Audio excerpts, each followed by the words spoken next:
Bienvenue à toutes et à tous, ici présentes et présents dans cette salle et connectés, puisque plus de 100 d'entre vous sont connectés pour cette conférence.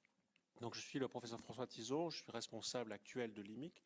J'ai succédé au professeur Stark, qui est parmi nous aussi. Et je me permets de vous dire quelques mots, d'abord pour vous remercier d'être là, ça fait chaud au cœur, et si on ne savait pas pourquoi on a bâti ce projet, votre présence nous le rappelle tous les jours et encore ce soir.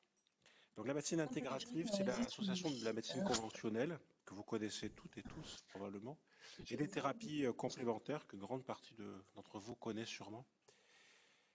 Et dans une approche qui est scientifiquement validée, mais centrée sur le patient, avec une vision pluridisciplinaire. Et c'est ce qu'est l'IMIC. L'IMIC est né là-dedans, en fait. Et il est né dans ce cadre hospitalo-universitaire, dans cet esprit novateur pour le soin, la recherche, mais aussi l'enseignement. Des consultations d'hypnose, cliniques et thérapeutiques, et des programmes de méditation pleine conscience en font la base. Au début, ça s'appelait C2RHM, vous l'avez peut-être connu comme ça. C'était très difficile à prononcer, mais ça voulait dire Centre de ressources et de recherche en hypnose et méditation. Et c'est une unité qui a été créée, rattachée au pôle des neurosciences cliniques, qui nous a toujours soutenus d'ailleurs.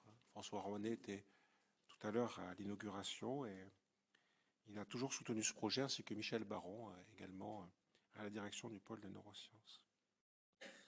Donc ça nous ramène à janvier 2019, la création de cet institut. Et ça a vu le jour sous l'impulsion de quelques médecins qui sont ici présents. Marie Flochia, Flossia, j'arriverai jamais, qui va nous parler un petit peu tout à l'heure. François Stark, Férouz Verde, Myriam Caden, Cécile Marchal et Emmanuel Mellet qui nous ont rejoints un petit peu plus tard, et puis moi-même. L'impulsion aussi de Philippe Vigouroux à l'époque, qui a vraiment permis que ce centre se développe et qui ensuite a été soutenu par l'équipe de direction actuelle. Et certaines personnes aussi qui ont été décisives, Luc Durand en particulier, qui nous a permis d'accueillir, pour notre plus grande joie, Jenny Sourzac comme infirmière coordinatrice. Et puis ensuite nous a rejoint Cathy, qui nous aide beaucoup pour le secrétariat, Cathy Parmentier, et Virginie Touchard, qui est notre cadre de santé. Voilà, on s'était installé transitoire en Richoussa, puis on a maintenant, on est dans ce magnifique bâtiment grâce à des actions de mécénat qui vient d'être baptisé en quelque sorte. Et puis on a le plaisir de prévoir d'agrandir l'équipe grâce au soutien de l'institution aussi, puisque on attend a priori une secrétaire. Voilà. Donc l'IMIC, c'est une offre de soins à la fois pour les patients, et c'est 100 consultations d'hypnose par mois environ, mais c'est aussi une offre pour les professionnels que vous connaissez peut-être à travers la méditation, plus de 10 programmes cette année de méditation pleine conscience, mais aussi des consultations d'hypnose qui sont dédiées. Et beaucoup de formations ainsi que de la recherche. Il y a 1500 agents qui ont été formés en hypnose, parce que ça a commencé bien avant l'IMIC, grâce à Marie en particulier. Mais 700 en méditation de pleine conscience, qui est déjà assez énorme, et le docteur Verne n'y est pas pour rien, dont 150 médecins, en particulier grâce à l'action de Stéphane Faure, qui est aussi ici avec nous et qui a été aussi aux origines de tout ça. Vous avez la possibilité aussi d'avoir un site, d'accéder à un site internet qui est dédié pour les soignants, que vous pouvez visiter et qui va prendre de plus en plus d'ampleur, on l'espère. Et puis on a plein de projets, plein de projets de développement, de croissance, de rayonnement, des pratiques innovantes, et on sera heureux de vous en parler chemin faisant. Mais je ne vais pas vous garder plus longtemps après cette brève présentation de l'IMIC pour laisser la parole à ma vénérée chef de service, le docteur Marie Flossia. Ah oui, quand même. Merci beaucoup François. Alors moi François m'a donné la mission difficile de présenter Antoine. Donc je pense que parmi vous connaissez, tout le monde le connaît. Je vais quand même vous présenter Antoine. Mais avant toute chose, pour ceux qui n'étaient pas là tout à l'heure, je voulais très rapidement redire la joie que j'avais d'être ici ce soir. Quand je regarde l'amphi qui est là, et je sais aussi qui est à distance, il y a énormément de gens que je connais depuis très longtemps. Et juste pour eux, rappelez-vous, il y a 10 ans, à une réunion de hip-hop du groupe Hypnose Hôpital, on s'était dit ce serait quand même bien d'avoir un lieu où faire des consultations d'hypnose où les patients de l'extérieur pourraient venir consulter. Et voilà, 10 ans après, il est là, et avec évidemment la méditation, couplée à la méditation, ce qui a vraiment du sens. Et on est très très heureux de ça. Et donc voilà, c'est un lieu qui est ouvert à nos patients, un lieu qui est ouvert pour les soignants. Et on ne pensait pas, en tout cas quand on l'avait dit il y a 10 ans, on s'était dit, ça faisait vraiment partie des rêves inatteignables. Et c'est quand même beau d'y arriver, et d'y arriver à la fois en équipe et à la fois avec le soutien de l'institution. On est vraiment très content de ça. Voilà, je voulais juste te dire ça rapidement. Et revenir donc, c'est une très grande joie pour moi et un honneur d'accueillir ce soir le professeur Antoine Bioy. Nous nous connaissons, Antoine, depuis longtemps, puisque je t'ai eu en cours en DU il y a plus de 13 ans, je pense. Voilà, c'est ça, ça ne nous rajeunit pas. Et nous avons la chance de te compter parmi nous dans notre équipe à l'IMIC depuis 1 an.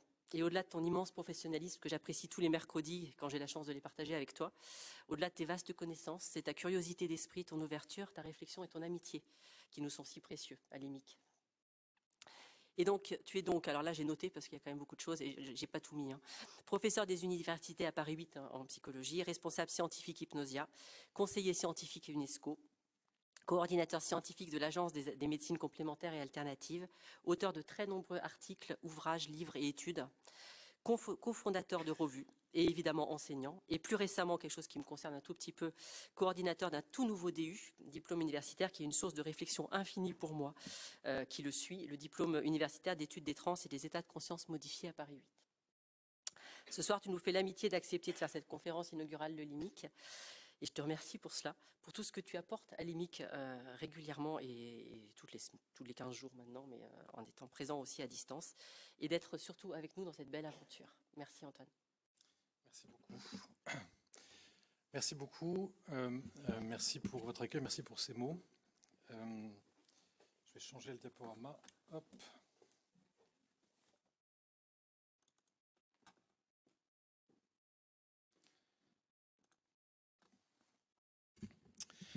Je suis vraiment particulièrement heureux d'être présent aujourd'hui parmi vous. D'abord évidemment pour le thème, d'abord pour également ce que représente l'IMIC au regard de la santé, de son évolution, et j'y reviendrai également, et puis également pour l'accueil et les liens humains qui vraiment règnent dans cet institut et qui montrent aussi que ce dont nous allons parler ce soir est aussi d'une certaine philosophie, et que au-delà des techniques et des méthodes, c'est finalement toute une philosophie, et même plus. Je commence par conclure, je conclurai sur en fait l'ambition sociétale d'une démarche comme celle-ci, et vraiment à l'IMIC, on est vraiment dans cette dimension-là. Et puis sur un plan plus personnel, évidemment, la ville de Bordeaux, la région compte beaucoup pour moi, ce sont mes racines également, et le fait d'intervenir ici parmi vous a évidemment une résonance particulière avec une partie de ma famille qui est également présente. Et donc du coup, pour toutes ces raisons, je vais tâcher de ne pas faire de grandes glissades ce soir et de maintenir votre attention durant le temps qui m'a été proposé. Nous allons donc discuter ensemble de la question de l'hypnose et des méditations. J'aurais dû mettre d'ailleurs les deux termes au pluriel. Et de façon à ne pas faire de claquage avec un grand écart auquel je ne suis pas habitué, on va plutôt l'approcher par un processus qui est un processus générique, transversal, qui est le processus des trans. Et ça va me permettre également de resituer ces approches, bien sûr, dans ce qu'elles deviennent actuellement et la perspective qu'elles peuvent proposer, mais aussi dans leur origine, leurs racines, puisque nous sommes en train de parler de quelque chose qui prend forme dans notre médecine, dans notre santé, d'une certaine façon, que l'on façonne d'une certaine façon, mais avec des ingrédients qui sont des ingrédients plus anciens et qui ont à voir avec ces trans dont nous allons parler et dont évidemment je vous proposerai une définition tout à l'heure.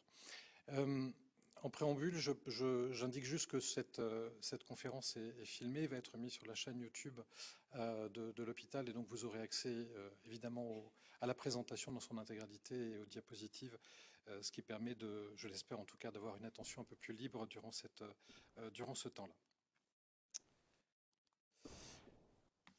J'en abordais quelques mots. Finalement, la santé est en train d'évoluer. Quel est le contexte actuel dans lequel, précisément, ces pratiques dont nous sommes en train de parler sont en train de se développer? Elles se développent du fait de certaines dimensions, pour certaines positives, pour d'autres un peu plus négatives. En tout cas, si on devait dessiner finalement le contexte dans lequel ces pratiques en santé se développent actuellement, probablement que l'une des racines est une forme de défiance actuelle vis-à-vis d'une médecine que l'on appelle parfois conventionnelle, c'est-à-dire interventionnelle et pharmacologique. Bien sûr, parce qu'il y a eu des différentes crises, notamment médicamenteuses, qui ont été présentes ces dernières années, mais aussi parce que la situation pandémique notamment fait que l'on re-questionne beaucoup la façon dont nous pensons la médecine actuellement, avec également des remises en question de la science, de la santé et des pratiques médicales, et avec plutôt une interrogation qu'une confiance dans plusieurs centaines d'années, voire millénaires qu'il a fallu pour construire cette médecine-là. En tout cas, il y a une défiance par rapport donc à cette médecine conventionnelle qui est présente. Et puis également, il y a la question de la prévention qui, du fait précisément que cette médecine est essentiellement, pour l'instant en tout cas, interventionnelle et médicamenteuse, est un véritable enjeu pour la médecine de demain. Nous avons construit une médecine, et une médecine qui guérit. Ce n'est pas moi qui le dis, ce sont les médecins traditionnels chinois qui présentent leur médecine chinoise comme disant notre médecine soigne et la médecine occidentale guérit. Et cela veut dire simplement que dans leur pratique médicale, ils sont avant tout précisément du côté de la prévention, du care, du prendre soin, pendant que l'Occident a plutôt développé la question de la guérison à juste titre. Mais cette dichotomie, elle est intéressante parce qu'effectivement, nous sommes dans une médecine qui est à la pointe de ce que la science nous permet actuellement et qui va continuer à se développer. Mais peut-être précisément que cette notion de care a été un petit peu délaissée et que l'interrogation autour du besoin que l'on peut avoir de prévention, de la prévention en santé, est quelque chose qui est en train d'émerger et se pose la question de savoir comment aménager cette médecine que nous avons construite de façon à donner une place conséquente précisément à cette notion de care et à cette question de la prévention. Et ce sont tous les débats que l'on entend également sur la question notamment économique qui fait partie maintenant du système de santé, qui est une façon de penser également le soin. Et on peut faire toutes les philosophies que l'on souhaite sur la notion d'empathie, de qualité de soins, de l'importance de la relation, tant que les consultations chez un médecin généraliste dureront 7 minutes avec un diagnostic qui est fait dans les 2 premières minutes, chez un généraliste 15 minutes. C'est évidemment très compliqué de pouvoir actuellement encore penser un interstice suffisant pour que les deux puissent s'allier. Et donc l'un des enjeux va être précisément de faire de cette médecine actuelle autre chose, et en particulier d'intégrer pleinement cette question du care et de la prévention. Et bien sûr, les pratiques dont nous allons parler vont nous y aider. En tout cas, c'est l'une des ambitions. Nous sommes également dans un climat actuel qui favorise une sorte d'investissement ou de réinvestissement de la nature. Il y a une forme de conscience écologique qui est en train de monter. Alors même si on ne trie pas tous nos déchets dans les poubelles jaunes, les poubelles bleues, les poubelles vertes, les poubelles, en même temps, l'écologie devient une préoccupation importante dans notre société, mais avec une vision particulière de la nature. C'est-à-dire que si vous écoutez la façon dont la nature prend place actuellement dans notre société, la nature est vue comme quelque chose de forcément positif. Il faudrait que l'homme, que l'humain, arrive à une forme d'équilibre entre la nature et lui-même, c'est-à-dire de construire un écosystème dans lequel on se réconcilie avec la nature, sous-entendu la nature parce qu'elle nous donne les huiles essentielles, la phytothérapie, parce qu'elle nous propose avec les jardins, les balades, l'exercice physique, et quelque chose qui serait forcément positif. Et donc du coup, on a cette conscience écologique qui est en train de monter et qui va servir ces pratiques complémentaires et intégratives dont on est en train de parler, mais avec une forme d'idéologie qui est en train d'accompagner cela, c'est-à-dire la nature ne peut pas être négative pour l'humain, elle est forcément quelque chose de positif. On va voir notamment avec les pratiques dont nous allons parler que c'est un peu plus complexe que cela, mais en tout cas notre société pousse vers le fait de repenser le lien à la nature. Et ça explique aussi pourquoi vous entendez de plus en plus parler de pratiques comme le chamanisme, le néo-chamanisme, toutes ces pratiques-là, les gens qui enlacent les arbres, qui prennent soin de leur jardin beaucoup plus, qui font... Bon, on est dans ces pratiques-là, avec donc une réconciliation qui est souhaitée avec la nature, mais qui sans doute ne va pas forcément de soi, et là aussi il y a quelque chose qui devrait être à penser. En fait, l'ambition qui va être présente, c'est probablement le projet sociétal auquel nous invite Edgar Morin, qui déjà, il y a quelques années, nous proposait de plutôt favoriser le bien-vivre plutôt que le bien-être. Le bien-vivre dans sa pensée complexe, ou autour de la complexité, n'est pas autour précisément de quelque chose de l'ordre de la possession, et puis d'aller vers une forme de vie que l'on considérait comme étant forcément meilleure que celle que nous avons, mais faire avec nos zones d'ombre, nos complexités, parfois une façon difficile, comme je disais tout à l'heure, de penser la médecine. On veut que la médecine prenne soin de nous, et en même temps, quand on a atteint d'une pathologie grave, on ne demande pas au médecin, à l'infirmier, au kinésithérapeute de nous comprendre, on demande qu'ils nous guérissent de ce que l'on a en priorité. Et je pense en particulier à toutes les études sur l'observance thérapeutique, qui est de moins de 50% en médecine générale là aussi. Mais observance thérapeutique, c'est à quel point les patients respectent à la fois l'ordonnance, mais également les préconisations en santé qu'on leur donne. C'est moins de 50% des patients actuellement. Mais ce qui est montré, c'est que dans ce qui favorise l'observance thérapeutique, on s'attendait à trouver que finalement les patients souhaitaient que le personnel médical les comprenne, qu'ils soient à l'écoute, qu'ils aient une attitude bienveillante vis-à-vis d'eux. Et en fait, les études semblent plutôt montrer que cela est vrai précisément dans l'axe de prévention, c'est-à-dire lorsque la problématique de santé n'est pas encore présente, mais lorsque la problématique de santé va être présente, j'accepte tout à fait que mon médecin, mon chirurgien, mon infirmière, mon aide-soignante, mon kinésithérapeute soit un peu rude avec moi si sa technique est efficace. Et donc c'est le retour de la technique lorsque mon corps va en avoir besoin. Et donc cette notion-là, cette notion de bien vivre est une notion là aussi complexe, avec un certain nombre de contrastes, sur lesquels il va falloir porter un regard et une attention particulière. Et là aussi, comme on va le voir, c'est notamment ce que proposent ces pratiques-là.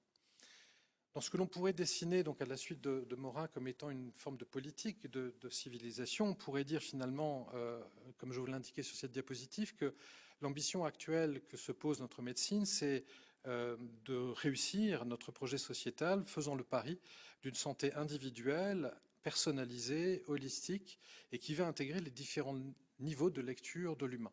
Et pour pouvoir atteindre cette médecine, ce champ de la santé, à la fois du côté du soin, à la fois du côté de la guérison, à la fois du côté de la prévention ou bien de l'intervention, il va falloir penser et repenser les pratiques scientifiques de façon à ce qu'elles puissent également nous guider dans cette dimension-là et pouvoir nous dire ce qui fonctionne, ce qui semble également ne pas fonctionner, tout en respectant l'expertise singulière, c'est-à-dire ce que souhaite le patient pour lui avant tout. Ce projet-là est précisément là où s'intègrent ces pratiques complémentaires comme la méditation et l'hypnose. Ces pratiques-là sont des pratiques qui précisément souhaitent à la fois épouser la dimension globale de l'être humain, souhaitent à la fois aller du côté de la prévention, souhaitent à la fois accompagner la guérison, souhaitent tenir compte de l'individu et de son souhait et en même temps de ce que, en position de soignant, on peut également souhaiter pour l'autre. On est dans des pratiques qui, précisément, s'intègrent dans ce projet sociétal-là. Alors ça, c'est pas tout à fait nouveau, parce qu'il y a toujours eu, en fait, des pratiques médicales, on va dire parallèles, qui ont accompagné le champ de la santé traditionnel. C'est-à-dire que, à côté précisément des développements pharmacologiques, des développements chirurgicaux, des connaissances anatomiques qui allaient plus avant, eh bien, les patients, en premier lieu, allaient voir et continuent à aller voir des magnétiseurs, des rebouteux, des magiciens il y a encore plus longtemps, des personnes qui pratiquaient également des différentes formes de magie, des sorts, des conjurations. Et cette médecine-là, parallèle, a en fait accompagné le développement de notre médecine occidentale telle qu'elle est présente.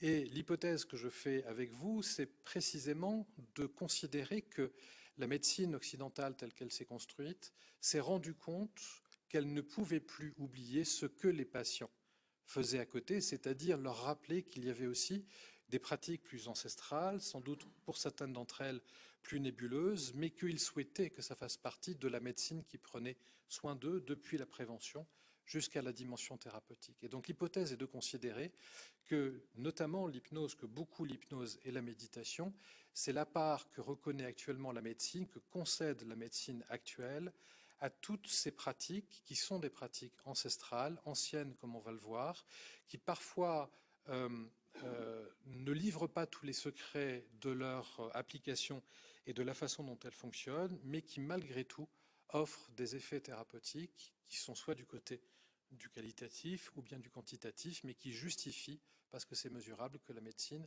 accorde une place à ces pratiques-là. Et c'est en ça probablement que la révolution auquel on assiste actuellement est particulièrement importante, c'est-à-dire la médecine est en train de donner une place à ces pratiques traditionnelles, en les modifiant également, j'en parlerai tout à l'heure, c'est-à-dire en les faisant à sa patte, et notamment bien sûr en passant par les fourches codines de la science et de l'évaluation, de façon à ce que les patients soient également accueillis et puissent bénéficier des soins les plus éclairés possibles. Mais en même temps, il y a cette place-là qui est une place tout à fait nouvelle. On ne fait pas semblant de ne pas voir, on intègre maintenant les démarches que les patients avaient bien avant nous lorsqu'ils étaient confrontés à des difficultés de santé. Hypnose et méditation, je vais distinguer un petit peu les deux, en tout cas les situer dans l'approche. Pour l'hypnose, la naissance de l'hypnose est une naissance telle qu'elle est pratiquée, en tout cas actuellement, dans le champ de la médecine, qui date d'il y a 200 ans. C'est le XVIIIe siècle. Ça ne veut pas dire qu'auparavant, il n'y avait pas une médecine centrée sur les états de conscience modifiés, mais en tout cas, ce que l'on appelle hypnose thérapeutique, c'est la fin du XVIIIe siècle. La pratique de méditation pleine conscience, qu'on appelle maintenant plus méditation pleine présence, on est plutôt fin des années 70, courant des années 80. Là aussi, il s'agit d'un ajustement. Ça ne veut pas dire que personne ne méditait auparavant, mais ça veut dire que la méditation a été intégrée du point de vue de la thérapie occidentale à peu près à cette époque-là, donc est plus jeune que l'hypnose. Les racines sont pour l'hypnose, le magnétisme animal, le magnétisme tel qu'on le connaît, pour la méditation pleine conscience, la méditation telle qu'elle peut exister en Orient. Je ne rentre pas dans les différentes écoles, mais en tout cas, c'est du côté de l'Orient que l'on trouve les différentes racines. Les parents, je ne vais pas tous les citer. Du côté de l'hypnose, c'est essentiellement Milton Erickson, psychiatre américain, qui va donner les bases de l'hypnose telle qu'on la pratique actuellement, notamment à l'IMIC. Du côté de la méditation pleine conscience, c'est John Kabat-Zinn, qui va précisément repenser et retravailler l'approche méditative telle qu'elle était présente en Orient, de façon à pouvoir l'intégrer dans le champ thérapeutique, et en particulier de certaines pratiques psychothérapeutiques, ce qu'on appelle les thérapies cognitives et comportementales troisième vague, va l'adapter à notre système de santé de façon à ce qu'on puisse précisément arriver à cette articulation dont je parlais à la diapositive avant, c'est-à-dire faire une place à ce qui avant était vécu en parallèle. L'intention de la méditation et de l'hypnose est sensiblement différente. En méditation, on va plutôt vivre l'expérience de l'instant, du moment qui est en train de se dérouler. C'est-à-dire que là, actuellement, je suis en train de faire une expérience avec vous. Si je suis en train de méditer, je vais méditer sur mes pensées, mes émotions, mes ressentis, mes commentaires, ma façon d'être dans l'expérience, sans essayer de la modifier. Je vais traverser mon expérience telle qu'elle est en train de se dérouler pour moi. Lorsqu'il s'agit d'un patient, cette expérience peut bien sûr être de base une expérience plutôt négative. Ça peut être l'annonce d'un cancer qui a été difficile, ça peut être la douleur, ça peut être un stress chronique ou autre chose. L'idée n'est pas de modifier, par exemple, mon anxiété chronique, c'est de simplement traverser l'expérience de cette anxiété particulière en jouant sur la conscience, sur le ressenti, sur le vécu. Donc on est vraiment dans l'acceptation de la réalité telle qu'elle se présente à moi. L'ambition de l'hypnose est différente. L'ambition de l'hypnose, elle est de transformer cette réalité. Lorsque le patient a eu cet impact d'annonce qui était un petit peu compliqué pour lui, pour elle, lorsque on est également dans du stress, dans de la douleur, l'idée est d'emblée de voir comment le patient est en train de percevoir cette réalité et qu'est-ce qu'il peut en faire. Comment est-ce qu'il peut moduler son stress, son ressenti douloureux pour que cette douleur redevienne un inconfort, pour que cet inconfort commence à devenir une évanescence, une température particulière, et puis commence à aller vers autre chose.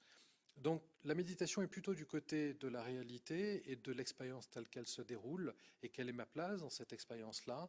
L'hypnose est plutôt du côté de la modification et de la transformation de l'expérience. Les deux sont simplement avec des intentions différentes, il n'y en a aucune qui est supérieure à une autre. La question ensuite est de savoir de quoi mon patient a-t-il besoin et finalement qu'est-ce qui peut lui être le plus profitable, qu'est-ce qu'il souhaite et avec quoi il est le plus confortable. Mais on est effectivement dans deux ambitions qui vont être différentes. Dans les deux cas, la raison pour laquelle hypnose et méditation sont souvent présentées, c'est parce que ce sont les deux pratiques complémentaires pour lesquelles actuellement nous avons le plus de preuves scientifiques de leur efficacité. Bien que l'on dise par exemple de l'hypnose qu'elle est mystérieuse, en vrai, il y a plus de 150 ans d'histoire, d'expérimentation autour de l'hypnose, et c'est l'un des phénomènes de conscience les plus étudiés et les mieux connus actuellement que l'on puisse considérer. La méditation également, bien qu'elle soit une pratique dans méditation pleine conscience, dans nos pratiques en santé plus jeunes, a fait l'objet également de très nombreuses publications d'évaluation de son efficacité, de ses effets, et ces indications continuent à être validées avec des mentions scientifiques qui permettent de penser qu'elle va avoir encore d'autres perspectives. Bien évidemment, ce ne sont pas les deux seules pratiques qui font partie des pratiques complémentaires, mais en tout cas, ce sont celles qui ont fourni le plus de preuves scientifiques actuellement et que donc on retrouve le plus aisément dans les systèmes de santé.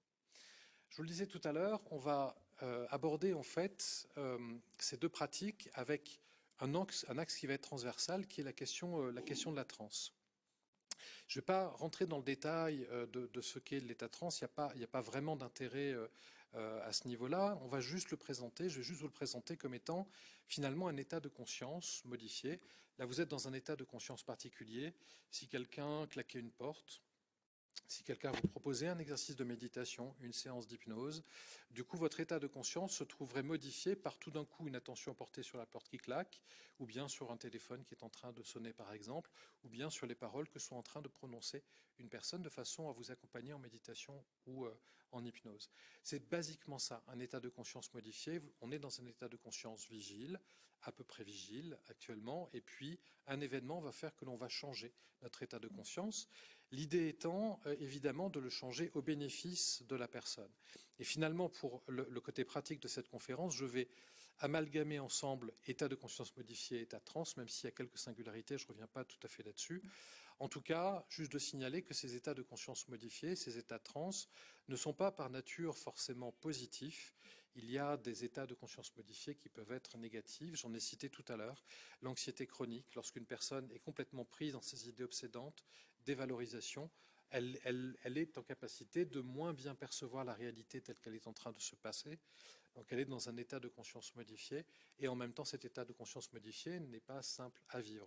Un exemple qui va parler également à beaucoup de monde, je pense, vous êtes chez le dentiste, avant même que vous soyez rentré dans le cabinet dentaire, vous commencez déjà à avoir votre dent qui recommence à avoir des pulsations, et dès que vous êtes allongé sur le fauteuil, même que le dentiste n'a pas commencé ses soins, c'est terrible. Voilà. C'est ça qu'on appelle en fait les transes négatives, c'est-à-dire cette capacité à ce que notre attention, tout d'un coup, change notre état de conscience vers du positif ou du négatif. Donc on va parler d'un champ qui est un champ malgré tout assez large de pratique. Pour autant, il n'est pas inconnu. Ces états de transe qui vont être présents et qui vont donner lieu à l'hypnose et à la méditation sont des états en fait qui sont historiquement marqués depuis très très longtemps. Depuis le Paléolithique, on a déjà des traces en fait de pratiques utilisant des états de conscience modifiés, et en particulier dans le champ de la médecine. En fait, on en a régulièrement depuis le Paléolithique, encore plus évidemment quand l'écriture est apparue, et puis on en a également beaucoup en ce qui concerne les pratiques dans la Grèce antique. Et en particulier, dans la Grèce antique, on considérait que l'intérêt de l'humain était d'arriver à une forme de vérité. Et comment est-ce que l'on accédait à cette forme de vérité? Précisément en rentrant dans des états de conscience modifiés qui permettaient de pouvoir atteindre cette vérité absolue en allant au-delà du corps, au-delà de ce que propose la nature, c'est-à-dire la sensorialité et le corps. On retrouve un peu cette dimension-là également dans certaines philosophies bouddhistes pour lesquelles, contrairement à ce qu'on pourrait penser, la méditation, pas cette fois-ci la méditation pleine conscience, mais la méditation au sens philosophique du terme, est une méditation transitoire. Le but du bouddhisme n'est pas d'arriver à bien méditer. La méditation doit permettre aux personnes d'atteindre l'éveil, et les personnes qui connaissent l'éveil n'ont plus besoin de méditer. C'est un outil en fait de passage, la méditation. Pour la petite histoire, pour le petit clin d'œil, la méditation a failli disparaître des pratiques bouddhistes orientales, et c'est en fait les Occidentaux qui sont venus s'intéresser au bouddhisme, qui ont commencé à étudier le bouddhisme, qui se sont intéressés à quelques temples dans lesquels on continue encore à faire de la méditation, mais le rituel de méditation était en train de disparaître. Et ce sont les Occidentaux, en fait, qui vont redonner une place très importante à la méditation, à la fois la méditation du point de vue oriental, quelles que soient les écoles, et qui ensuite vont venir le transformer en méditation pleine conscience dans le champ occidental. Et c'est un truc très occidental, en fait, la méditation, même en ce qui concerne la filiation orientale. Donc on est dans les grottes du Paléolithique, là c'est la grotte des Trois Frères, bien connue, que je vous ai indiquée, avec donc ces pratiques qui sont des pratiques utilisant les états de conscience modifiés, avec parfois évidemment des plantes qui vont être utilisées hallucinogènes, parfois alcoolisées, mais pas forcément. On a également des traces présentes de ces anciennes médecines dans lesquelles les plantes, les hallucinogènes n'étaient pas utilisés pour atteindre les états de transe, mais étaient utilisés malgré tout pour aller précisément dans ce prendre soin dont je parlais tout à l'heure. Il y a une autre étape importante, et j'en ferai que deux historiquement, bien que l'histoire soit très riche de ces liens entre les pratiques de transe et les pratiques en santé, c'est le Moyen-Âge. Et en particulier, là je vous ai mis les expériences, les exercices spirituels que l'on peut faire chez les jésuites. Et la particularité des exercices spirituels chez les jésuites, c'est que pour devenir jésuite, il faut faire deux fois un cycle complet d'exercices spirituels tels qu'ils sont proposés, de façon à pouvoir intégrer ce courant, ce mouvement de pensée en particulier. Ils ont été édités par Ignace de Loyola, qui était, comme chacun sait, un basque espagnol. Il y a d'ailleurs beaucoup de basques, de plus en plus à l'IMIC, je tiens à le dire, mon patron est basque.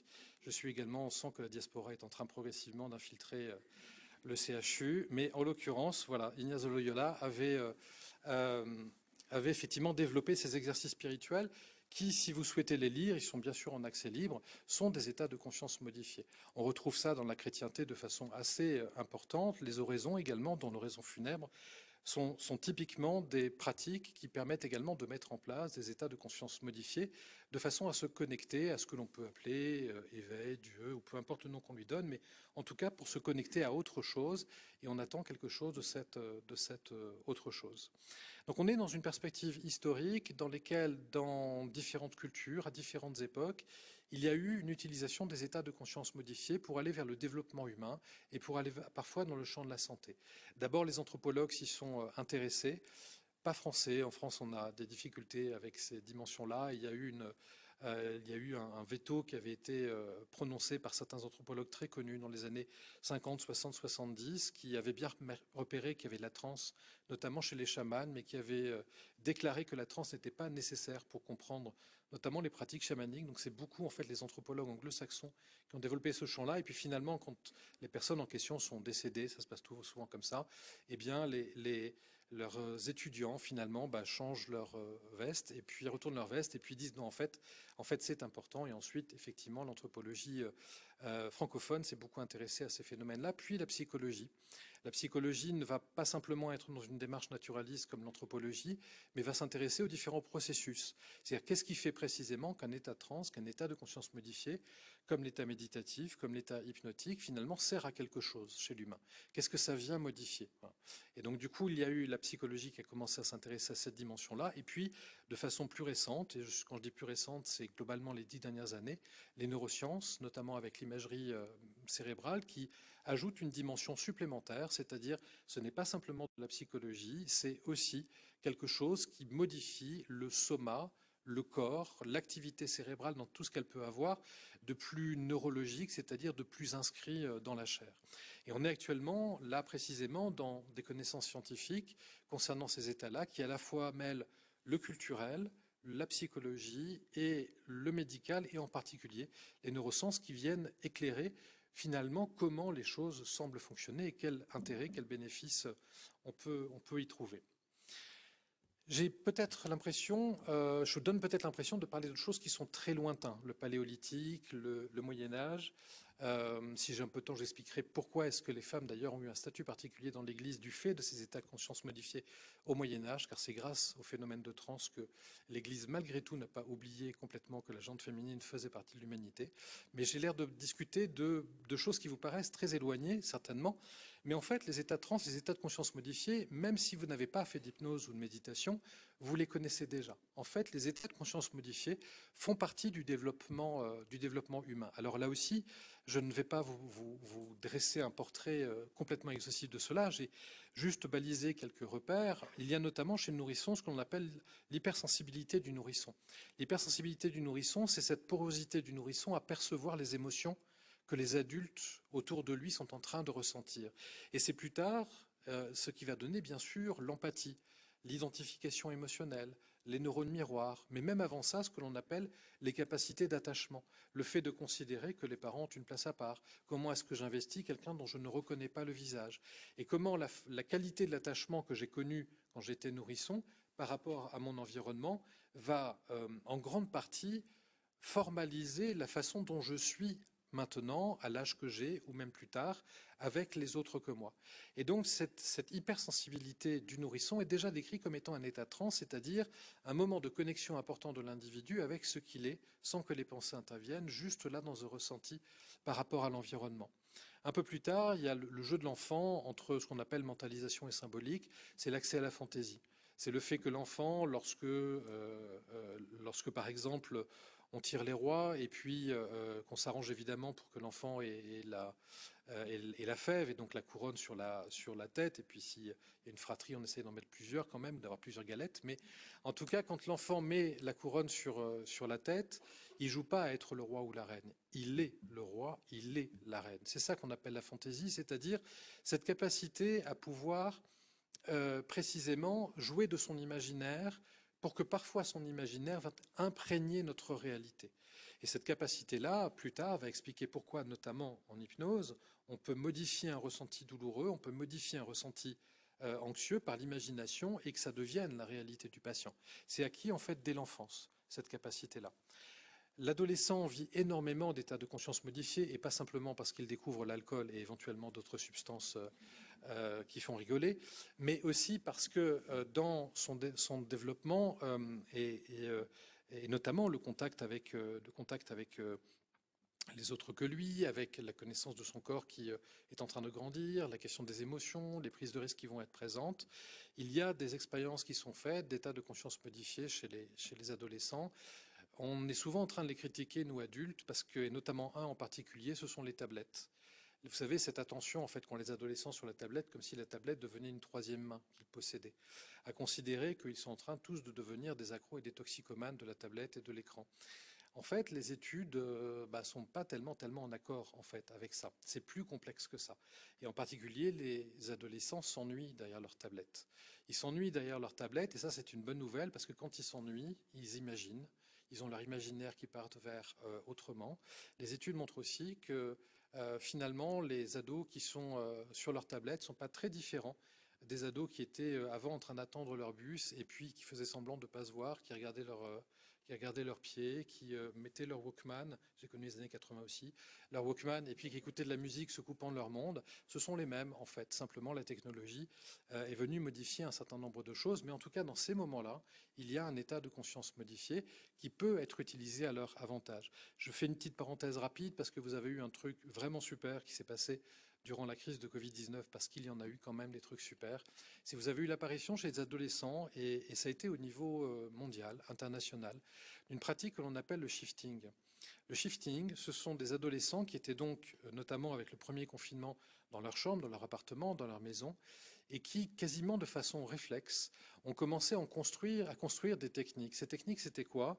Ils commencent un peu comme un exercice de méditation. Ils s'installent sur leur lit, sur un fauteuil, ils observent leurs pensées, leurs ressentis, leurs émotions, jusqu'à ce qu'intervienne un élément de la réalité. Il y a une technique en particulier, dans le shifting, une technique en particulier qui s'appelle la technique de Alice au Pays des Merveilles, et ce qui doit se passer dans la réalité, c'est qu'à un moment donné, ils ont l'impression d'entrevoir un lapin blanc, le lapin blanc qui vient chercher Alice et qui là vient les chercher, c'est-à-dire ils rentrent dans un état de conscience modifié, quasi méditatif dans la procédure, jusqu'à ce que leur réalité leur donne l'impression que le lapin blanc va être présent, et ils voyagent dans un imaginaire qui le plus souvent est un imaginaire qui va emprunter à la pop culture, c'est-à-dire Star Wars, Harry Potter, etc. Et ils se plongent en fait par leur imaginaire dans des vrais scénarios en lien avec ces histoires-là. Et ce qui est assez drôle, c'est que l'un des scénarios les plus prisés, c'était se balader dans le monde de Harry Potter. Et l'un des scénarios à l'intérieur d'Harry Potter qui était le plus prisé, c'était une romance avec Drago Malfoy, qui est donc l'un des méchants du... Voilà. Mais comme quoi, l'ado peut aussi être pervers. Et ensuite, ils ont un rituel pour revenir. Et la technologie étant présente, ça a donné lieu également à des forums internationaux, c'est-à-dire les adolescents partageaient leur expérience. Et là, on a eu typiquement l'apparition d'une pratique qui montre à quel point les états de conscience modifiés sont importants dans le développement de l'adolescent et permet précisément à l'adolescent, là en particulier, de s'adapter à ce qui leur était imposé, c'est-à-dire le confinement, et à faire quelque chose de très construit à l'intérieur de ce confinement en particulier. Ensuite, évidemment, dans l'âge adulte, il y a plusieurs situations dans lesquelles on peut faire des états de conscience modifiés. J'ai marqué la grossesse, mais j'aurais pu en marquer d'autres, ces sensations très particulières, notamment dans le 3e trimestre de grossesse. Et puis, l'état de sagesse de la personne âgée, qui est je tiens à le dire quand même, qui est un invariant culturel dans toutes les cultures. L'idée est que le vieux devient sage. Voilà. Donc, c'est pas lié qu'à notre pratique. Alors bon, on connaît peut-être pas tous non plus les mêmes vieux, mais il y a quand même dans les cultures, en fait, cette notion-là qui a donné, fin des années 90, un nouveau concept qui est apparu, qui est le concept de gérontotranscendance. La gérontotranscendance, c'est précisément cette recherche de la personne qui vieillit, d'arriver à trouver un équilibre entre une forme de stabilité émotionnelle et des réminiscences du passé, d'arriver à trouver quelque chose de l'ordre d'une paix intérieure qui justement arrive à trouver un équilibre entre mes souvenirs, mes pensées, mes émotions, et puis la façon également dont je ressens la situation telle qu'elle est en train de se passer dans un acte de transmission aux autres. C'est ce qu'on appelle la gérontotranscendance. Donc ça nous accompagne également les états de conscience modifiés, y compris dans notre développement, et ils sont particulièrement importants. Troisième champ, avant de passer à la santé, mais qui pour moi est important, c'est le champ de la création. Alors ça peut être évidemment dans le culturel, ça peut être le guitariste qui va... comme l'un de mes cousins, gratter sur sa guitare et jusqu'à un moment donné où une mélodie va lui tomber du ciel. Ça peut être également un sportif qui, ce jour-là, quoi qu'il fasse, va mettre la balle sur le terrain, qui atteint un état qu'on appelle d'expérience optimale, dans lequel tout semble fonctionner comme s'il était parfaitement aligné, le corps, les émotions, les pensées qui sont là présentes.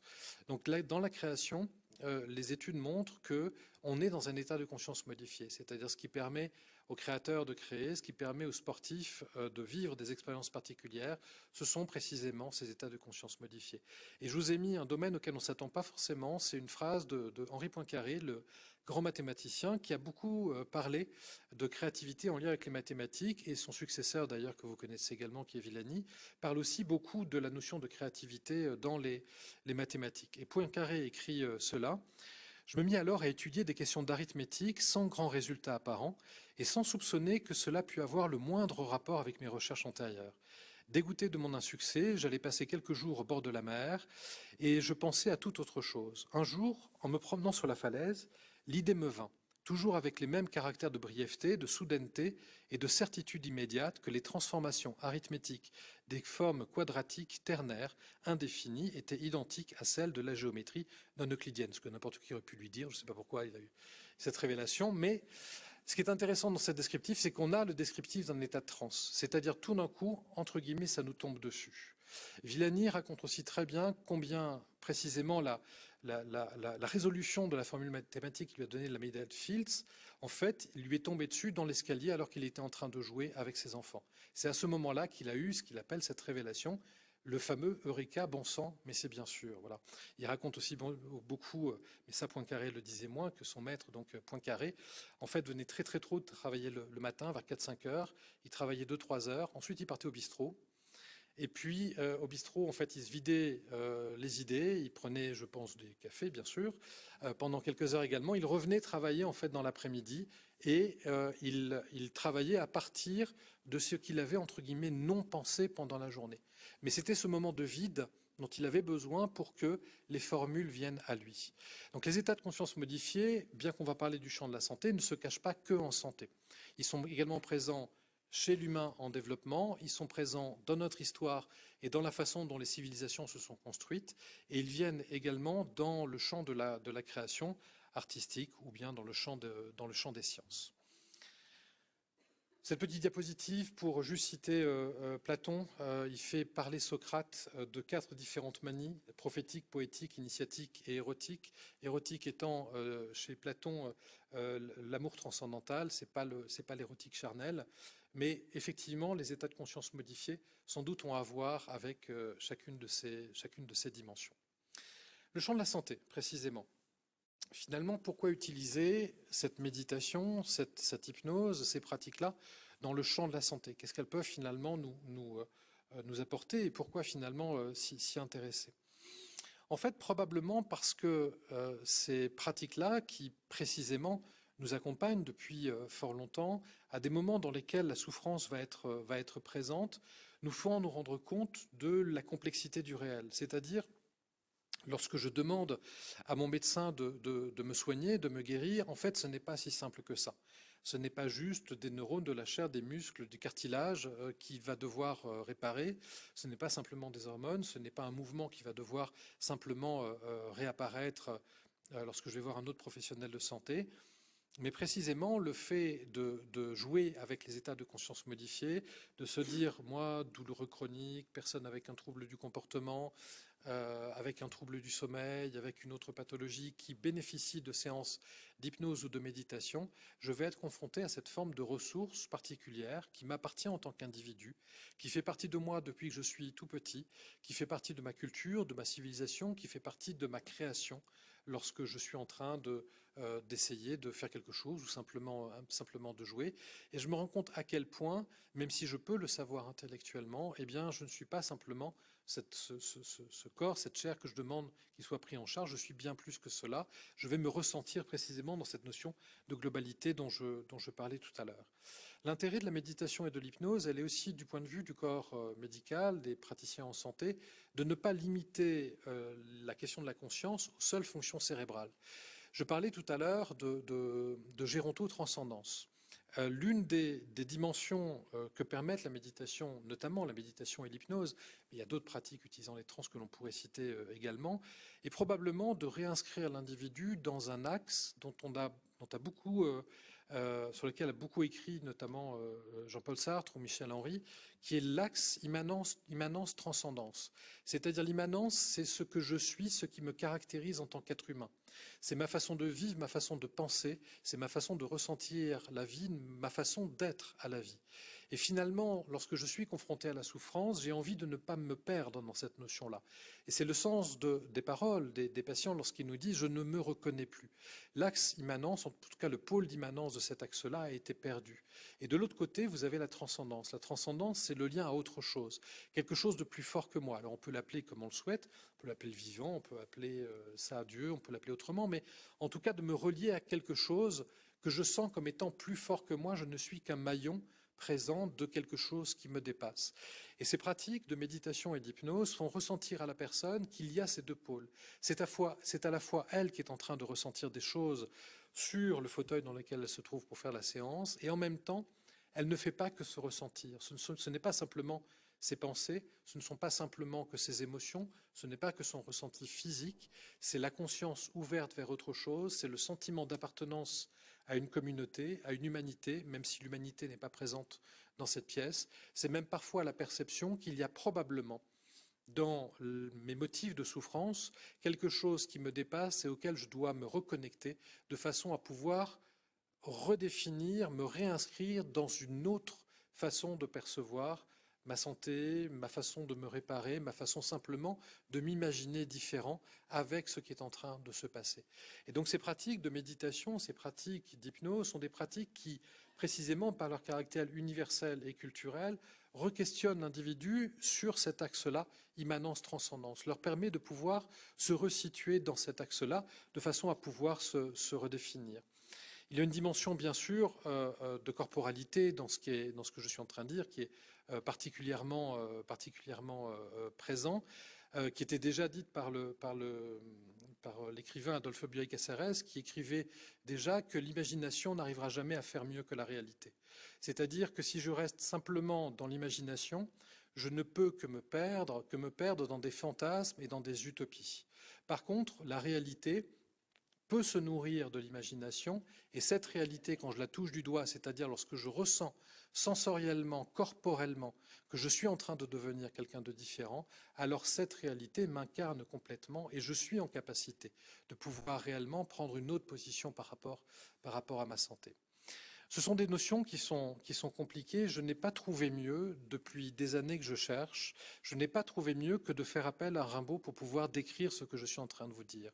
La meilleure définition pour moi de ce processus de la transe, notamment présent dans la méditation ou l'hypnose, comme dans d'autres formes de transe qui vont être présentes, est donnée par cette lettre à Heisenberg qu'il a écrite en 1874. « Je veux être poète et je travaille à me rendre voyant. Vous ne me comprendrez pas du tout et je ne saurais presque vous expliquer. Il s'agit d'arriver à l'inconnu par le dérèglement de tous les sens. Les souffrances sont énormes, mais il faut être fort, être né poète, et je me suis reconnu poète. Ce n'est pas du tout ma faute, c'est faux de dire « je pense », on devrait dire « on me pense », « je est un autre ».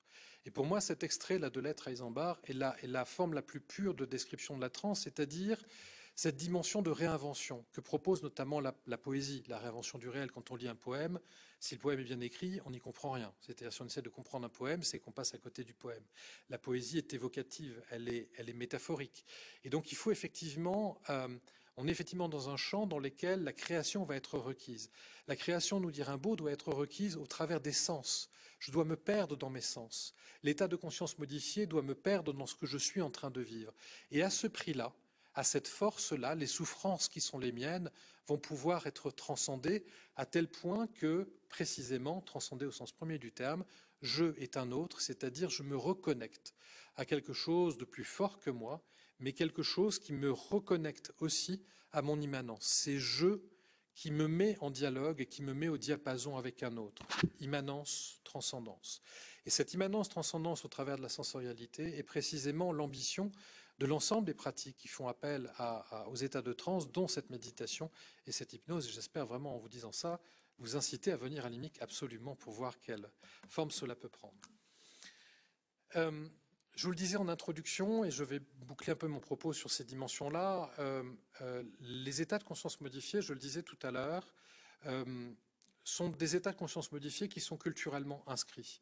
Que l'on parle de pratiques chamaniques, que l'on parle de pratiques endop, que l'on parle de médecine vaudou, que l'on parle de médecine perse, que l'on parle de notre médecine, qui va les utiliser également. Les états de conscience modifiés comportent en leur sein des projets sociétaux. Lorsque, par exemple, on parle de chamanisme, dans le chamanisme, il n'y a pas simplement qu'une transe qui va être liée à un rituel particulier. En fait, vous avez bien sûr l'acte soignant qui va être fait, c'est-à-dire le chaman qui va, si en tout cas il a cette dimension de guérisseur qui est reconnue par la communauté, le chaman va en fait utiliser ses propres outils de façon à pouvoir diagnostiquer ce qui se passe chez le patient. Il va porter un diagnostic. Ce diagnostic va donner lieu à une thérapeutique. Il va suivre la thérapeutique. Mais le chaman, c'est pas simplement ça. Le chaman, c'est aussi celui qui porte l'histoire de sa culture, de sa famille, les symboles du groupe auquel il appartient et qui, je parle notamment de chamanisme en Sibérie, qui notamment après les rites vont s'asseoir avec les familles qui auront participé à ce rite-là pour raconter à la personne qui aura bénéficié du rite quelle est l'histoire de sa famille. Il réinscrit le patient à l'intérieur de l'histoire de sa famille. Autrement dit, là je vous donne qu'un exemple, mais le chamanisme n'est pas simplement qu'un rituel, ce n'est pas qu'une pratique, ce n'est pas qu'un jeu de symboles, c'est aussi ce qui va structurer la société dont on est en train de parler.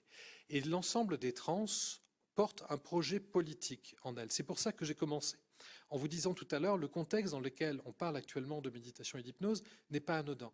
Là, la méditation et l'hypnose portent un projet sociétal construit autour de cette philosophie construite avec l'idée de nature, sans doute pour l'instant un peu utopique, mais sans doute qu'il fait un peu d'utopie pour faire de la politique, mais en tout cas de lien avec la nature, de réinscription de l'humain dans cet axe immanence-transcendance qui va être présente.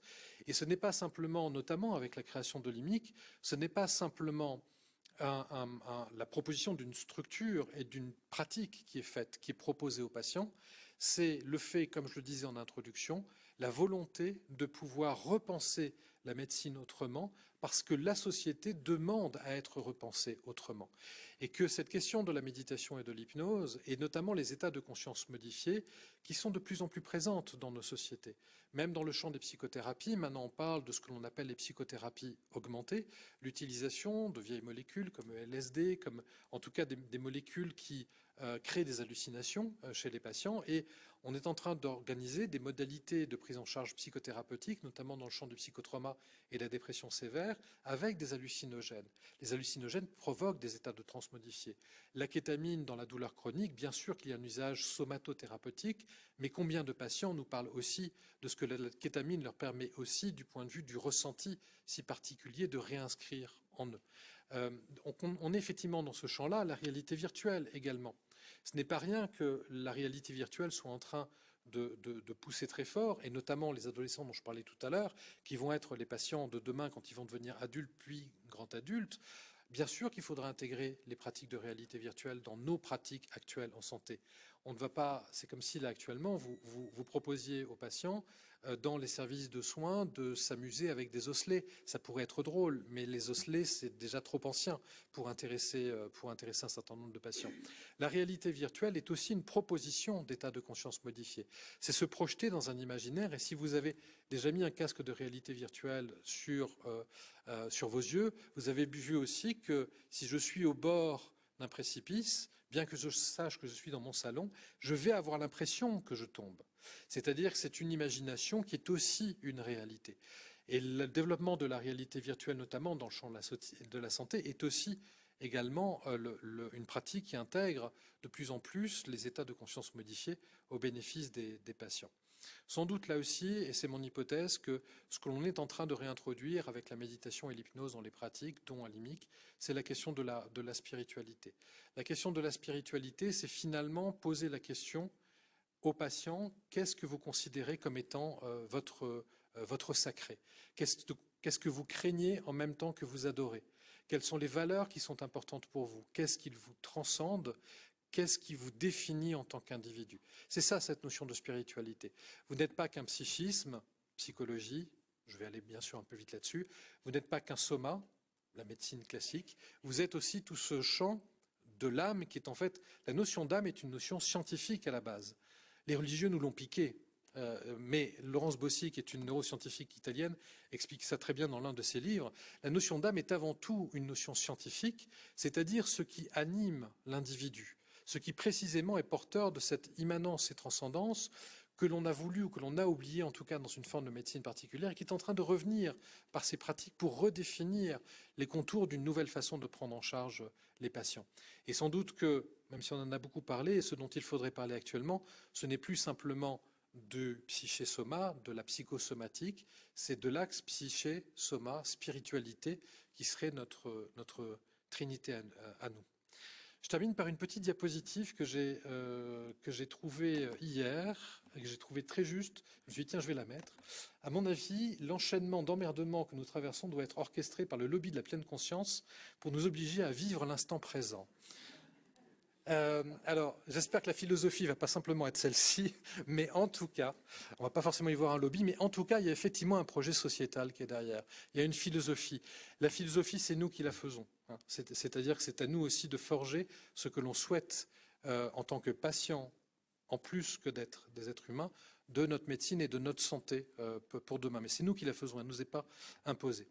Ma dernière diapositive va être aussi pour rappeler que les premiers thérapeutes, en tout cas chez Platon et dans le fait de Platon, étaient en fait ce qu'il appelait les thérapeutes somatos, les cuisiniers. Et donc je vais terminer avec cette citation de Brillat-Savarin qui est devenue ma doctrine de vie et que je trouve évidemment extrêmement juste et me semble aller également avec les pratiques dont nous parlons. L'avenir n'est point encore, le présent n'est bientôt plus. Le seul instant de la vie est l'instant de la jouissance. Et si j'avais à formuler des vœux, j'espère que l'instant de la jouissance sera également, avec l'IMIC, le lieu de la jouissance. Voilà. Je vous remercie pour votre attention.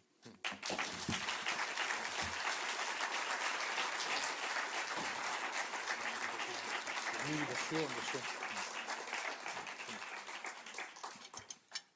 Merci beaucoup, Antoine. Antoine accepte de recueillir vos questions, si vous en avez, avant que nous nous quittions. J'accepte de recueillir vos questions. Je n'ai pas dit que j'y apporterais des réponses, hein, mais je veux bien les recevoir.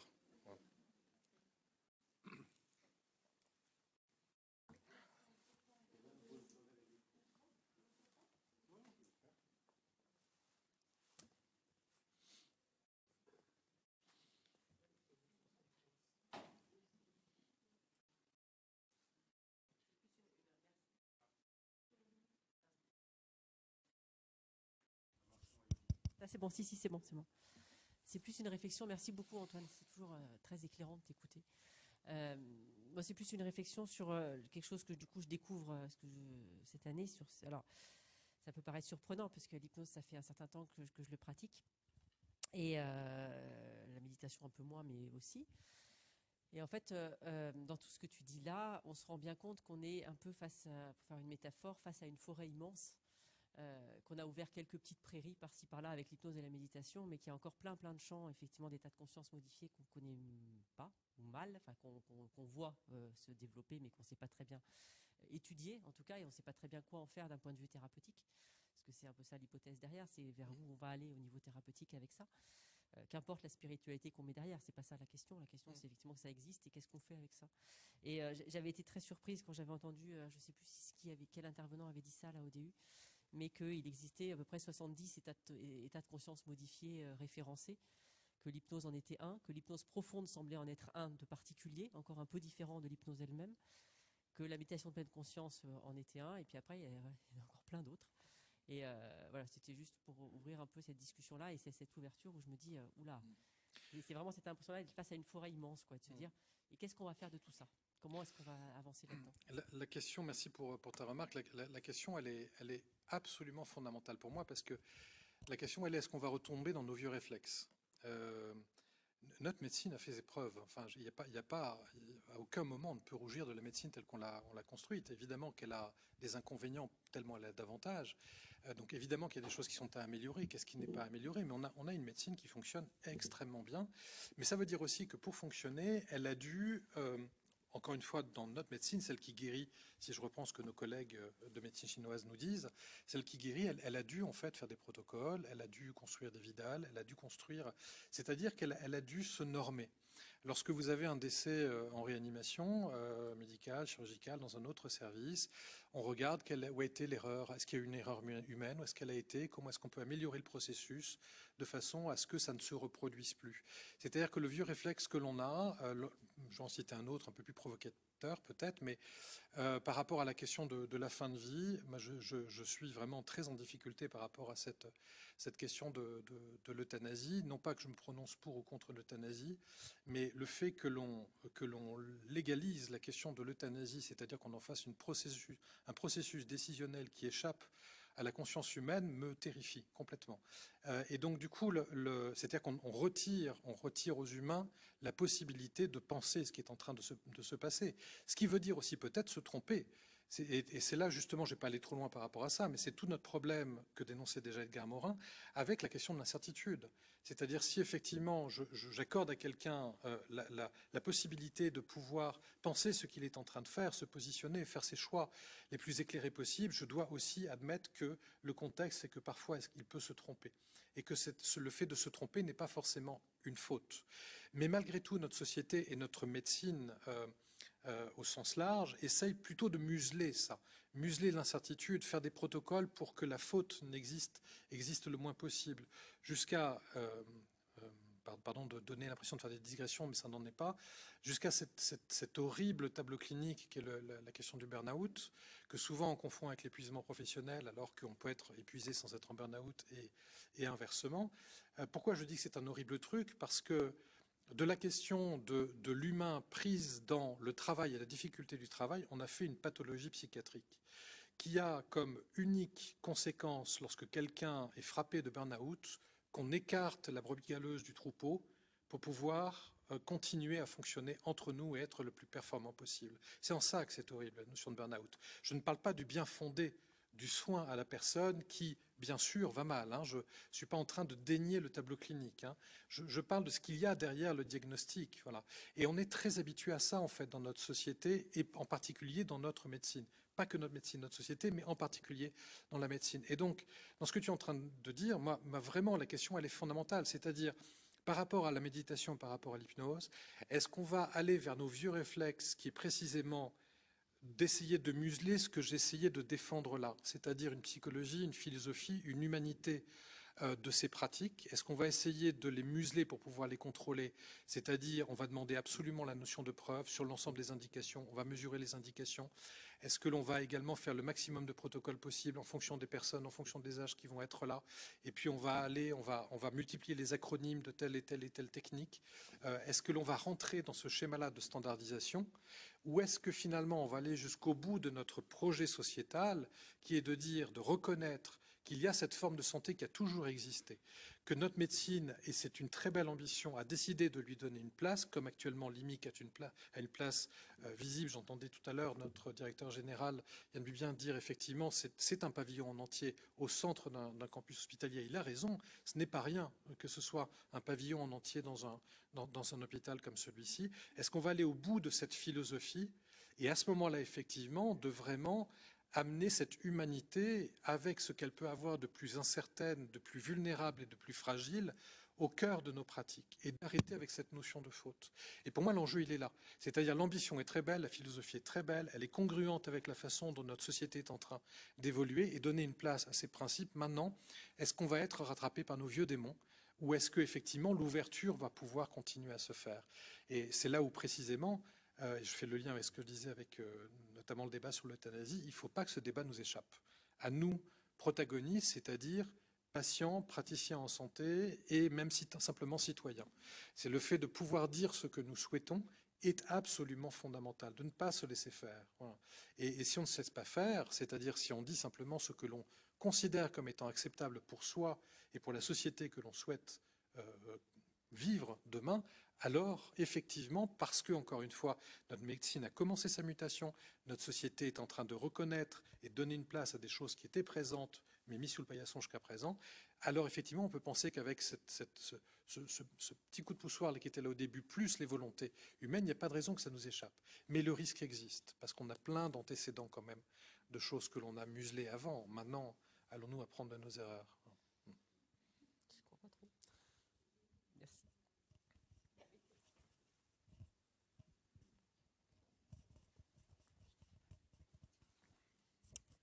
Ouais, on m'entend. Bonsoir, merci beaucoup pour la conférence dans un premier temps. Là, juste une petite question, vous disiez qu'il y avait une sorte de changement au niveau sociétal. Juste un peu de façon plus précise ou concrète, est-ce que ce qui se passe ici, là, le LIMIC, est-ce que dans différentes villes et puis à différentes échelles, à votre niveau, on va dire, est-ce que il y a vraiment un changement une orientation dans ce sens-là? Est-ce qu'il y a, par exemple, différents centres de ce genre créés dans différentes villes? Est-ce que au niveau des modes de pensée de psychologues autres ou même au ministère de la Santé, je ne sais pas du tout, est-ce qu'il y a une orientation dans ce sens-là? Alors, je vais bien sûr parler à partir uniquement de ce que je connais et je vais essayer de ne pas froisser mes autres collègues qui travaillent ailleurs. En fait, ce qui existe de façon assurée, c'est des hôpitaux, des cliniques, parfois des centres privés dans lesquels les pratiques complémentaires sont représentées. Beaucoup dans les centres douleurs, mais pas que. Pourquoi les centres douleurs ou le centre en lien avec le cancer, etc. Simplement parce que c'est une clinique de la complexité. C'est-à-dire que moi, parfois, il m'arrive d'être un peu cynique dans mon travail. Mais je reste persuadé que si en douleur chronique, on avait les mêmes efficacités médicamenteuses qu'en douleur aiguë, je ne suis pas persuadé que les prises en charge chroniques seraient pluridisciplinaires et intégrant ces pratiques. Mais profitons-en. Il n'y a pas encore la molécule chimique qui fait qu'en douleur chronique, c'est-à-dire avec quelque chose qui transforme le mode de vie des patients, la personnalité, qui les interroge dans leur existence. Il n'y a pas encore la molécule qui leur ferait croire que tout ça peut être balayé et que ce n'est qu'une question de chimie. Et donc du coup, dans ces centres-là, ça existe, dans plein de centres. En lien avec cette clinique de la complexité, il y a des pratiques qui sont développées. Parfois, c'est un peu ambivalent. Je pense notamment à la Salpêtrière, dans laquelle, par exemple, il y a eu le premier service de mise en place de la médecine chinoise, mais en fait, ils sont acceptés sans être acceptés. Ils sont à la fois présents à la Salpêtrière et en même temps, la question du remboursement, la question de la reconnaissance institutionnelle n'est pas tout à fait là. Donc les pratiques existent dans la communauté en lien avec le monde de la santé, dans d'autres hôpitaux qu'ici. Ce qu'il y a de particulier, me semble-t-il, à l'IMIC, c'est que d'abord, c'est un centre qui n'est pas adossé à une pratique initiale. C'est un centre qui se définit par les méthodes qui sont proposées avant tout. Alors ensuite, évidemment, comme on ne peut pas accueillir tout le monde, il peut y avoir des indications qui vont jouer. Mais en tout cas, les pratiques ne sont pas adossées d'emblée à une clinique qui va être là. Et puis, j'y reconnais aussi, alors j'ai en tête un autre service dans lequel j'étais allé. On m'avait invité il y a une quinzaine d'années à peu près à Clermont-Ferrand, dans précisément un centre douleur, dans le centre de la douleur de Clermont, et on avait discuté beaucoup, j'y avais passé la journée, et il m'avait montré en particulier ce qu'il faisait déjà il y a 15 ans à l'hôpital de jour, où il y avait déjà des pratiques qui intégraient l'acupuncture, l'hypnose, etc. Donc il y avait déjà des choses qui étaient faites, mais qu'il a aussi grâce à l'effort de la chef de service, parce que tout ça est très patron dépendant, grâce à l'effort de la chef de service, avait été imposé parce que derrière, il y avait effectivement la douleur qui était là, des publications scientifiques qui permettaient d'eux, etc. Ce que j'ai trouvé pour ma part à l'IMIC, quand d'abord Marie m'en avait parlé, et quand Marie m'a parlé de l'IMIC, j'étais vraiment très excité par ce projet. Je souhaitais en être, j'étais prêt à faire le peloton devant la porte jusqu'à ce qu'il m'accepte à l'intérieur. Mais parce qu'en fait, mais oui, parce que tu as senti que tu faisais pas le poids. Donc c'était en fait, ce que j'ai senti, c'est que précisément à l'IMIC, il y avait ce dont je viens de parler. C'est-à-dire, ce n'était pas simplement la volonté de praticiens qui ont été cités par François tout à l'heure en début d'intervention. Ce n'était pas simplement la volonté de praticiens de faire de la technique et d'utiliser ça comme on pourrait utiliser une autre technique, c'est-à-dire plutôt que de faire du pharmaco, je vais faire du non-pharmaco. Hein. C'était pas du tout cette pensée-là. Il y avait quelque chose précisément du côté du gros mot, de l'humanité, c'est-à-dire il y avait quelque chose de l'ordre du projet humain qui était présent, de la philosophie dont j'ai parlé jusque-là. Et je ne connais pas tous les centres en France, mais c'est la première fois que j'ai eu ce frisson-là. Quand Marie m'en a parlé, je me suis dit, là, il y a quelque chose vraiment qui est en train de se jouer, qui est différent. Et j'ai eu un deuxième frisson, précisément lorsque j'ai vu aussi, et il faut le dire aussi, le portage institutionnel. Alors évidemment, derrière, il y a encore une fois, il y a de l'humain qui a fait ça. Hein. C'est-à-dire qu'il a fallu se battre pour les gens qui ont permis que ce soit présent. Mais le fait, malgré tout, qu'une institution hospitalière donne cette place-là, pas simplement aux techniques, mais vraiment à un projet, qui est un projet qui est, pardon du terme, qui est du côté de l'humanité, c'était vraiment la prise en compte de tout ce dont j'ai essayé de parler là ici. C'est la première fois que je rencontre ça. Voilà. Et là, pour le coup, je dois dire que moi, j'ai vraiment l'impression que ici, à Bordeaux, de ce point de vue-là, on est vraiment à l'aube de quelque chose. Et très honnêtement, je ne dis pas ça par flagornerie ou parce qu'ils sont présents. Chaque fois que je discute avec quelqu'un de l'équipe, il y a une identité. Hein. Il y a vraiment une identité. Donc, à la fois l'accueil que propose Catherine, ensuite les différents lieux de consultation qui vont être présents. Enfin, il y a vraiment une identité. Ça a l'air de rien, mais quand je vois comment Catherine accueille les patients, le temps qu'elle prend, la façon dont elle parle avec eux, l'ambiance qu'elle y met. Enfin, je sais que quand ils franchissent le pas de la porte, il y a autre chose qui est en train de se jouer.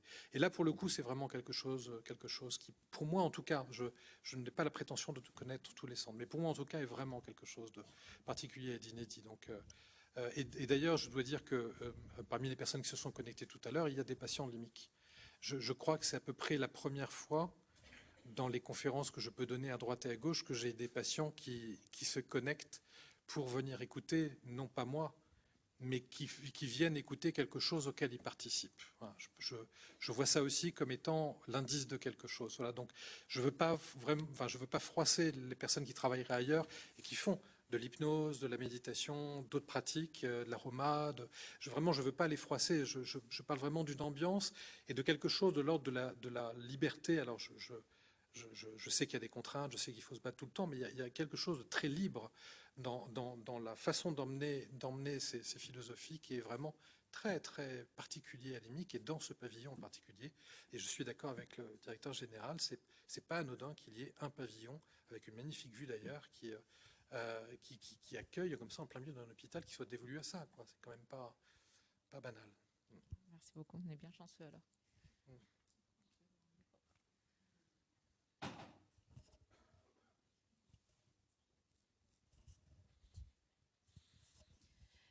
Oui, bonjour. Alors, moi, je fais pas partie de l'hôpital. Je suis libérale. J'ai découvert la conférence par hasard, enfin, je veux dire par hasard ou synchronicité sur Internet. Donc, je suis venue. Et moi, j'aimerais bien avoir le regard des conseils de l'ordre, qui sont parfois, en tous les cas, pas tout à fait d'accord sur cette complémentarité qui me paraît essentielle. Parce que moi, je fais de la méditation depuis plus de 30 ans et j'ai pas le droit d'en parler. Donc, je trouve que c'est très gênant, quoi. Moi, j'ai en tout cas très perturbée dans ma vie professionnelle à cause de ça. Parce qu'on a l'impression d'être un paria, de ne pas exister et surtout de ne pas en parler parce que on va carrément vous radier du Conseil de l'ordre. Oui, je vais faire le lien avec la question qui m'était posée juste avant. Une institution, par nature, elle est lourde, elle n'a pas vocation à évoluer et elle n'est pas aidante. Malgré tout, elle donne aussi un cadre pour construire les choses, mais effectivement, quand on souhaite qu'il y ait une évolution, c'est pas les premières à être aidantes. Alors, moi, je vais juste vous parler du champ de l'hypnose, qui est celui que je connais le mieux, et pour avoir contacté les différents ordres. L'ordre médical commence à devenir un peu plus ambivalent, même si j'ai découvert que l'ordre des médecins pouvait avoir des prises de position parfois régionales, et que d'une région à l'autre, il n'y avait pas forcément les mêmes choses qui étaient demandées aux collègues. Mais globalement, c'est en train de bouger doucement. Qu'est-ce qui me fait dire ça? Ça veut dire qu'il y a la fondation de l'Académie de médecine qui organise déjà des journées qui sont présentes. Ça veut dire également que l'ordre commence à consulter ces praticiens-là, qu'il y a eu la première note qui a été éditée par l'ordre sur ces pratiques, notamment coordonnée par professeur Bruno Falissard, qu'on est plusieurs à connaître ici, il y a 1 an ou 1 an et demi. Donc il y a quelque chose qui est en train de se jouer au niveau de la reconnaissance. L'ordre infirmier, je vais dire les choses un peu rapidement. Le seul contact que j'ai eu avec eux, ils ont dit globalement on va s'aligner sur l'ordre des médecins. Et donc du coup on ne bougera pas par rapport à ça. L'ordre des kinés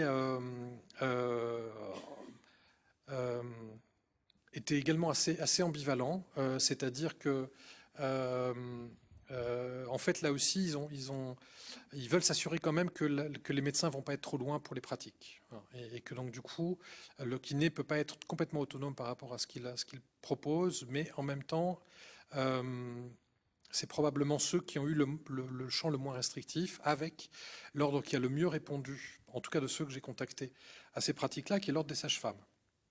Et pour le coup, l'ordre des sages-femmes a vraiment eu une ouverture extrêmement grande par rapport à ces pratiques, extrêmement aidante, et donc profession médicale également. Et voilà. Et donc, qui du coup, effectivement, est plutôt encourageant. Et d'ailleurs, en 5 ans, c'est devenu. Je suis responsable de plusieurs DU de formation en hypnose et d'une formation privée également. Et les sages-femmes sont devenues la profession qui est la plus demandeuse de formation dans le champ de l'hypnose, alors que pendant très longtemps, historiquement, c'était les infirmiers. Et là, c'est beaucoup les sages-femmes qui viennent se former. Donc du coup, voilà, les ordres, ce sont des institutions. Je peste comme vous, j'enrage comme vous. J'ai du mal à leur en vouloir complètement, parce qu'en même temps, mais ça semble bouger, malgré tout. Un petit peu. Par rapport à CUMIC, j'ai vu qu'il y avait des formations que vous faisiez. est-ce qu'elles sont ouvertes aussi aux professions libérales? Alors honnêtement, je ne connais pas bien ce volet-là, donc je vais me défausser sur François Tison ou sur Marie Flossia.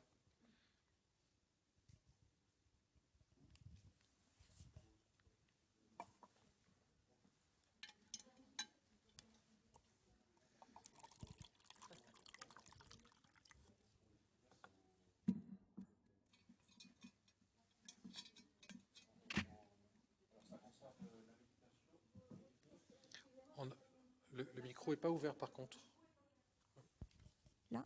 Oui, c'est ouvert. Là, c'est bon. Est-ce que vous pourriez me répéter votre question pour que je puisse vous répondre de façon... J'ai vu sur le site internet qu'il y avait des formations, visiblement, parce que j'ai vu qu'une session était passée, qu'il y a une session 2 un peu plus tard. Oui. Est-ce qu'elles sont ouvertes aux professions libérales? Alors, si vous parlez des formations de méditation de pleine conscience, je pense que c'est à ça que vous faites référence. Et l'hypnose. Et l'hypnose aussi. Donc, en fait, je vais parler... Alors, ma part, moi, c'est le côté méditation, donc je peux parler de cela. Nous nous sommes maintenant structurés à travers... nous avons structuré notre offre à travers le CFPPS, qui est l'organisme qui propose les formations pour les professionnels de santé. Mais j'ai appris depuis peu, pas que, donc c'est ouvert aussi aux personnes qui ne sont pas professionnels de santé. Et par ce biais-là, nous sommes effectivement ouverts aux personnes qui sont extérieures à l'hôpital, qui peuvent venir se former en demandant donc une formation à travers le centre, en s'adressant au centre de formation continue. Pour l'hypnose, je laisse Marie, je crois qu'elle est mieux. Pour l'hypnose, ça fait longtemps que le CFPPS, du coup, le centre de formation, ça c'est pas l'IMIC, hein, c'est vraiment le centre de formation du CHU qui propose des formations effectivement en hypnose et qui sont ouvertes à tous les professionnels de santé, libéraux, hospitaliers, etc. Juste pour rebondir là sur ce que vous disiez sur les conseils de l'ordre et la méditation, je ne sais pas si François vous avez une autre réponse, mais c'est un travail de fourmi qu'on a commencé nous au niveau de la Gironde. On est allé les rencontrer. On a discuté justement des études, on repasse par les bases, désolé, des bases des études qui permettent de parler à nos collègues sur le mieux-être avec l'utilisation du MBSR chez les soignants. Et on a eu une thèse là ils ont accepté de diffuser donc un questionnaire à tous les médecins libéraux de Gironde sur l'utilisation de la méditation et leur connaissance de la méditation. Donc voilà, c'est tout petit, ça commence, mais ça n'a pas été bloqué, ça a été écouté, on nous a demandé d'en parler, etc. Donc après, de là à avoir une reconnaissance, etc., on n'y est pas, mais c'est écouté. Voilà. Oui.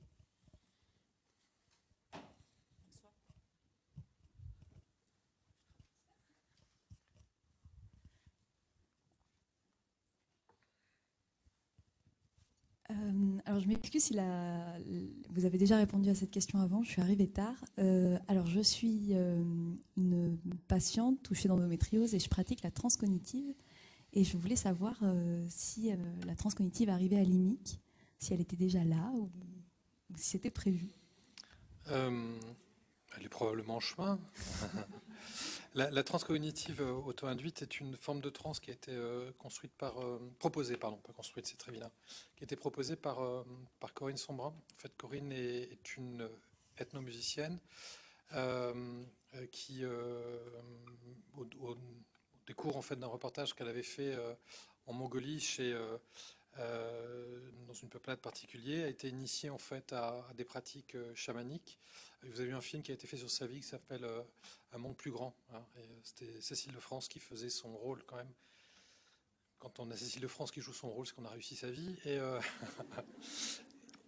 Et en fait, Corinne Sombrin a eu vraiment l'intelligence, et je dis vraiment intelligence parce qu'elle aurait pu être plus commerciale que ça. Elle a eu l'intelligence de considérer que ce qui appartenait au sol sibérien ne pouvait pas être exporté facilement en Occident sans réfléchir à ce qu'on était en train de faire.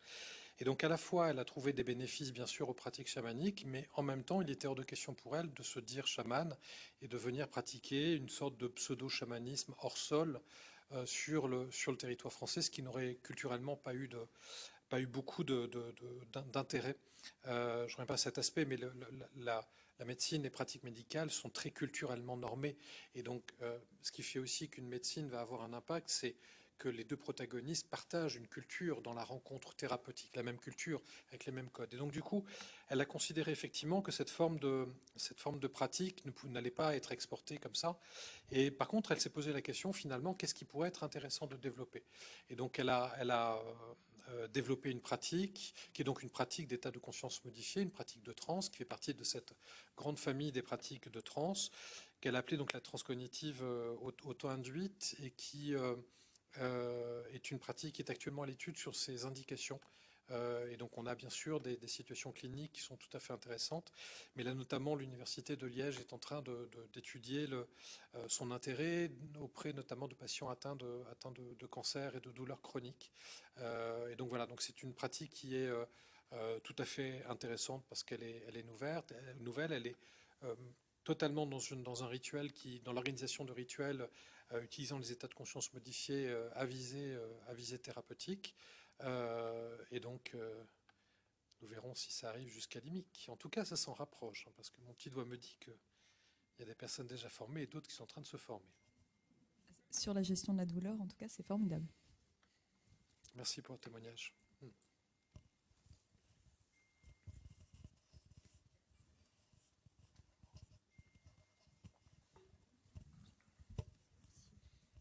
Bonjour. Bonjour. Je voulais savoir, d'après vous, que révèle la proportion de femmes dans cette salle? Je suis assez surprise, mais... Que les hommes sont restés à la maison pour faire la cuisine, non? C'est pas ça la réponse. Pour tout vous dire, en faisant le diaporama, sur la diapo sur hypnose et méditation, quand j'ai mis le terme de parent et que du coup je me suis dit, bon, quel parent je vais donner, je me suis dit, mince, je suis victime de l'histoire. C'est-à-dire qu'il y a eu des femmes qui ont participé totalement en fait au développement de ces pratiques, mais évidemment je vais pas faire ce qui maintenant est su, c'est-à-dire qu'elles ont été consciencieusement effacées en fait des livres. Donc maintenant on commence un petit peu, notamment avec la revue que je participe, la revue de l'hypnose et de la santé chez Duno, on essaye notamment de réhabiliter justement ces femmes qui ont une place particulière dans le développement de ces pratiques. Mais elles ont déjà été présentes, même si je n'ai cité que des hommes comme parents de ces pratiques, les femmes étaient présentes. Ensuite, je vais difficilement vous répondre parce que je tomberai dans des poncifs. Je tomberai dans des poncifs qui sont autour de la sensibilité, des expériences de vie. Je citais la situation de la grossesse tout à l'heure.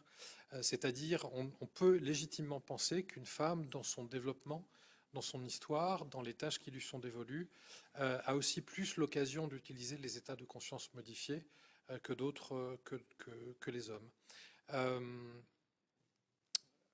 Au-delà de ça, j'aurais du mal à vous répondre, mais je souhaite y voir une preuve d'intelligence.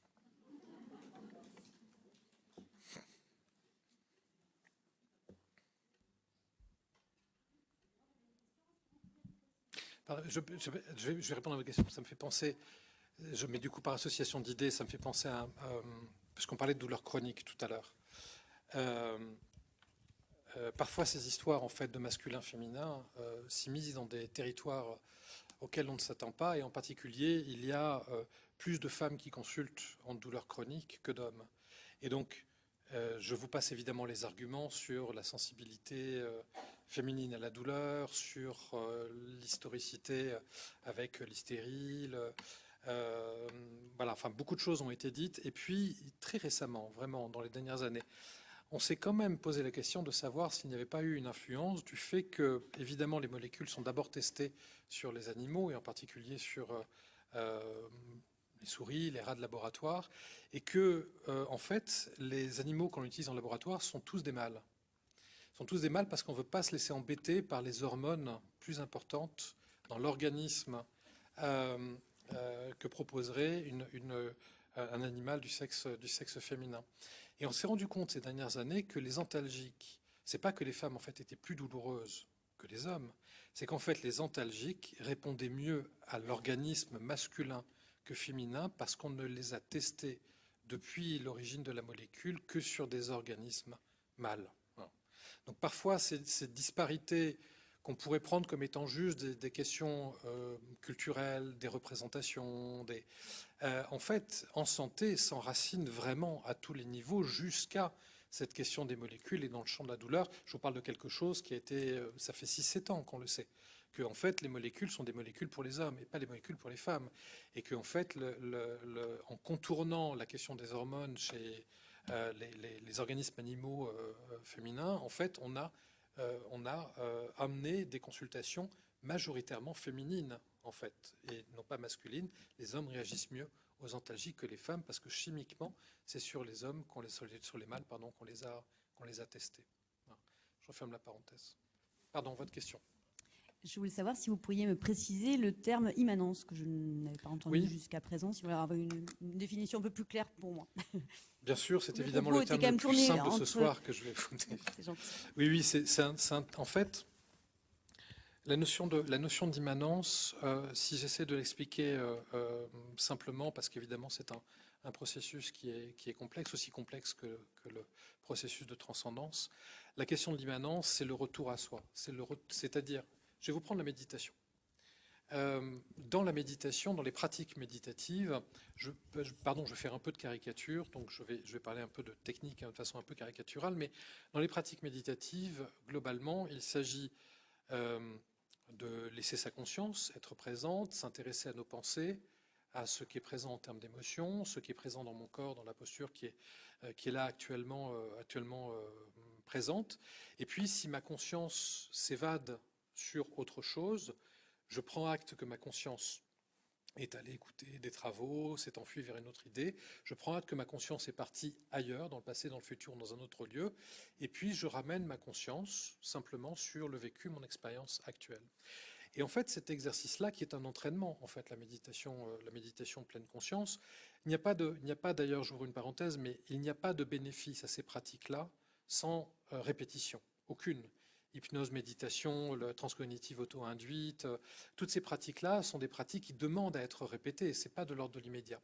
Et en particulier dans la méditation, je ferme ma parenthèse, dans la méditation, lorsque précisément vous centrez votre attention sur votre vécu, sur votre expérience, sur la façon dont votre réalité est en train de se dérouler, vous ancrez votre personne, la personne que vous êtes, c'est-à-dire la façon dont vous pensez, le rapport à votre existence, le rapport à votre corps, vous êtes en train de le réancrer, de le réaffirmer, de le surligner à ce moment-là. C'est ça que l'on appelle la notion d'immanence. La notion d'immanence, c'est de se reconnecter avec la fibre qui fait que je suis qui je suis à l'âge que j'ai. C'est-à-dire à la fois mon histoire, mais ce n'est pas mon histoire passée. C'est mon histoire telle qu'elle peut être vivace dans l'instant présent. Je suis le produit de mon histoire.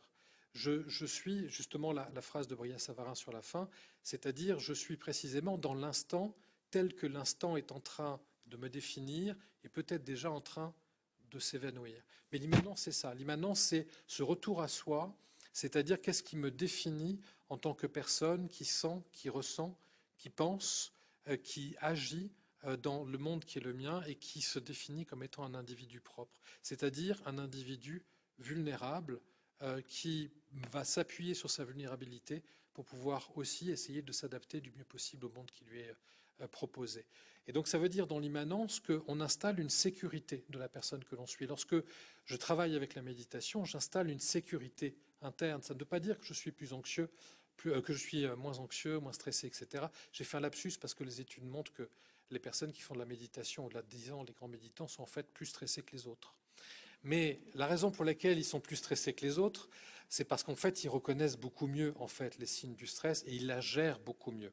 C'est ça en fait que dit l'étude. C'est-à-dire que si vous faites passer une bête échelle de stress à quelqu'un qui est grand méditant, vous allez le trouver plus stressé que la moyenne des gens. Mais lorsque vous allez un peu plus avant dans finalement qu'est-ce qui est en train de se passer, si vous l'interrogez, vous verrez qu'en fait, il reconnaît mieux les signes du stress et surtout, il sait beaucoup mieux apprivoiser cet instant dans lequel le stress va être présent. Ça, c'est l'immanence, cette forme de sécurité, cette sûreté, ce retour à soi qui va être présent. De l'autre côté, il y a la transcendance, c'est-à-dire les pratiques qui font que le moi se dissolve. Tout d'un coup, la notion de mon individualité, le jeu de Rimbaud, jeu est un autre, le jeu finit par disparaître et je n'ai plus conscience que de cette vie qui est là présente, qui me traverse, qui fait que je ne suis plus moi en même temps que je suis cette vie telle que je suis en train de la ressentir. Donc on peut l'appeler de plein de façons différentes. Les religions ont fait leur chou gras, on peut l'appeler de façon plus laïque et païenne aussi, peu importe, mais en tout cas, c'est cette sensation que mon individu se dissout dans quelque chose qui est plus puissant que lui. Je vais reciter Adolfo Bioy Casares qui disait que toute la misère humaine, enfin qui écrivait que toute la misère humaine était contenue dans le fait que l'on n'arrêtait pas de lutter contre l'idée de il ne faut pas que je vieillisse, il ne faut pas que je meure. Et il disait en fait toute la difficulté de l'humain, c'est de refuser cette idée de la mort comme étant je veux rester là dans une éternité. Et je refuse la mort qui est présentée. Il disait, en fait, une façon d'être humain est au contraire, non pas de se poser cette question-là, une façon d'être humain est au contraire de se poser la question de comment est-ce que je peux organiser les traces de ma conscience pour pouvoir vivre autre chose, au-delà de ce moment fatidique. Il disait, toute la misère humaine est précisément de se tromper de question et de faire de la mort une finitude auquel on voudrait absolument échapper avec ces fantasmes, immortalité, etc., qui sont présents. Le transhumanisme, vous avez peut-être déjà entendu parler, le fait qu'il y ait déjà des membres bioniques, etc., pour améliorer, là aussi, performer votre œil, votre cerveau, vos muscles pour ne pas mourir. Le fantasme de l'homme qui ne mourrait pas, de l'humain qui ne mourrait pas. Et donc, Bioy Casares disait, en fait, ça c'est une folie, c'est une hérésie. En fait, l'homme devrait se tourner vers quelle est cette conscience qui m'autorise à parler et quelles sont les traces de la conscience qui fait que précisément je laisserai quelque chose et quelque chose va me survivre. Et la question est certainement là, dans cette question de la conscience. Et d'ailleurs, j'en terminerai là-dessus, je me définis vraiment comme quelqu'un qui souhaite être vraiment laïque particulièrement, mais dans cette laïcité précisément, j'essaie de regarder les religions pour ce qu'elles sont. Et précisément, toute l'œuvre des religions a été encore une fois, c'est toutes les religions vraiment au pluriel, a été de proposer à l'humain qui a peur de la mort le fait de lui proposer une perduration de la conscience. Toutes les religions proposent ça. C'est-à-dire, elles font toute la promesse que lorsque vous mourrez, en fait, vous ne serez pas mort. Il y aura une conscience, une vie qui va perdurer au-delà de ça. Et qui fait précisément que les religions ont autant d'attraits. C'est-à-dire, elles me promettent que ma conscience va au-delà de ma chair. Et donc on peut tout à fait adhérer, l'idée n'est pas du tout d'être anti-religieux, on peut adhérer à ça, mais sans doute qu'il faut apprendre de ce que sont les religions, revenir à ce que disait Bioy Casares, effectivement de dire, la question probablement, elle est cette question de la conscience, c'est-à-dire comment j'organise les traces de ma conscience, les traces de mon humanité, de ce que je suis, de ce que je ressens dans l'axe immanence-transcendance, pour organiser quelque chose de moi qui me rende acceptable pour moi, pour les autres et pour ceux auquel je suis amené, avec qui je suis amené à discuter et à partager, c'est-à-dire la question de l'humanité.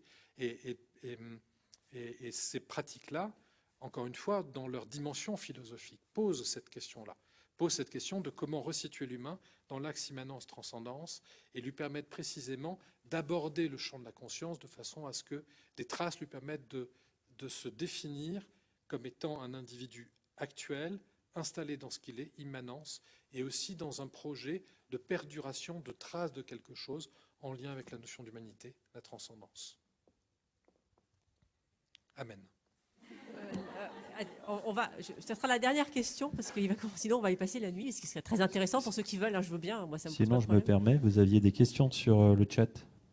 Je ne le vois pas en fait, le chat. Alors, je vous la pose. Les aides-soignants sont-ils exclus de cette formation à l'hypnose ? Alors, je ne sais pas je sais pas le set à quoi il renvoie, à quelle formation il renvoie.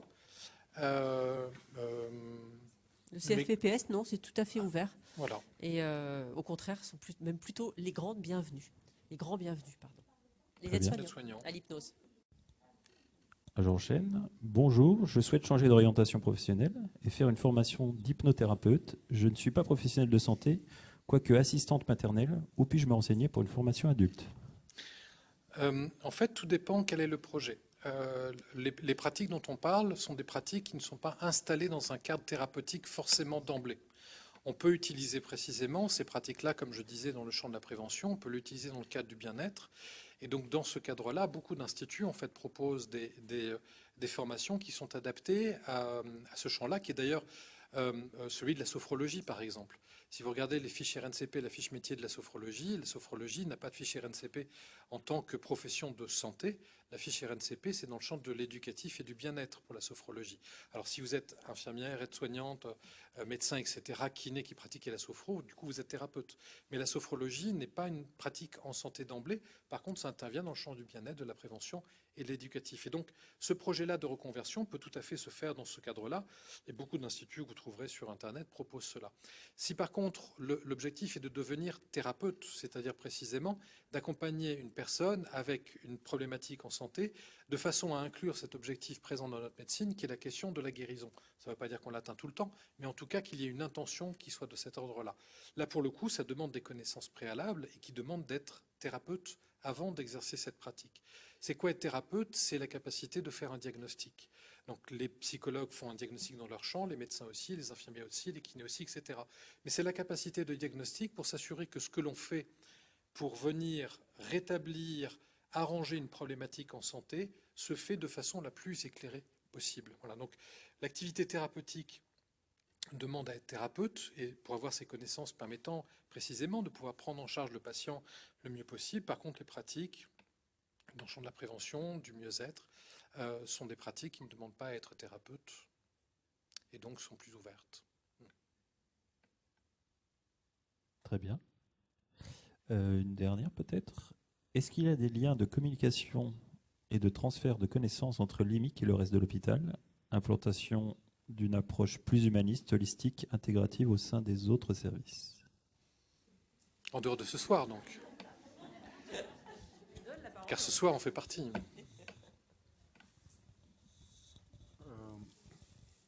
Merci. Alors, deux éléments. La première, c'est qu'on n'est pas dépositaire de l'humanisme et des humanités médicales au sein de l'établissement. Et je crois que beaucoup de nos collègues et de soignants n'ont pas besoin de nous pour l'exercer. La deuxième chose, c'est qu'on propose par le biais de nos pratiques et de notre enseignement aux personnes d'autres services de nous rejoindre. On le fait d'abord en formant les soignants de notre unité.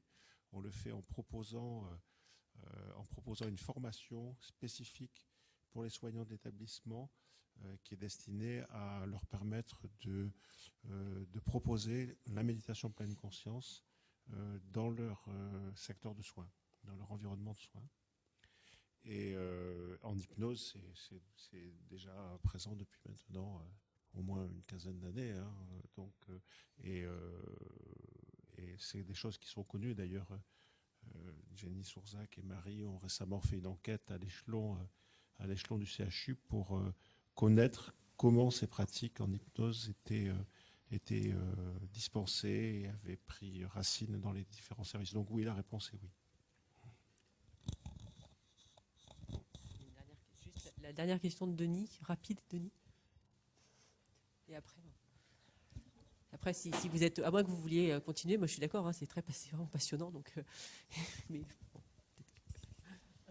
est-ce que vous ne pensez pas que la question ouvre à la politique parce qu'elle pose le rapport entre l'individuel et le collectif et que cette ouverture de la médecine est une façon de lutter contre un hyper-individualisme qui est effectivement délétère et on voit toutes les impasses. En fait, je vais dire là aussi banalité, mais le politique n'appartient pas qu'aux politiciens et nous faisons tous de la politique par nos actes. Et donc effectivement, lorsque l'on met en application une philosophie, on est dans un acte politique, c'est-à-dire on affirme quelque chose de la société que l'on souhaite et des liens que l'on souhaite développer dans la société. La notion d'individualisme, je ne vais pas m'embarquer dans une...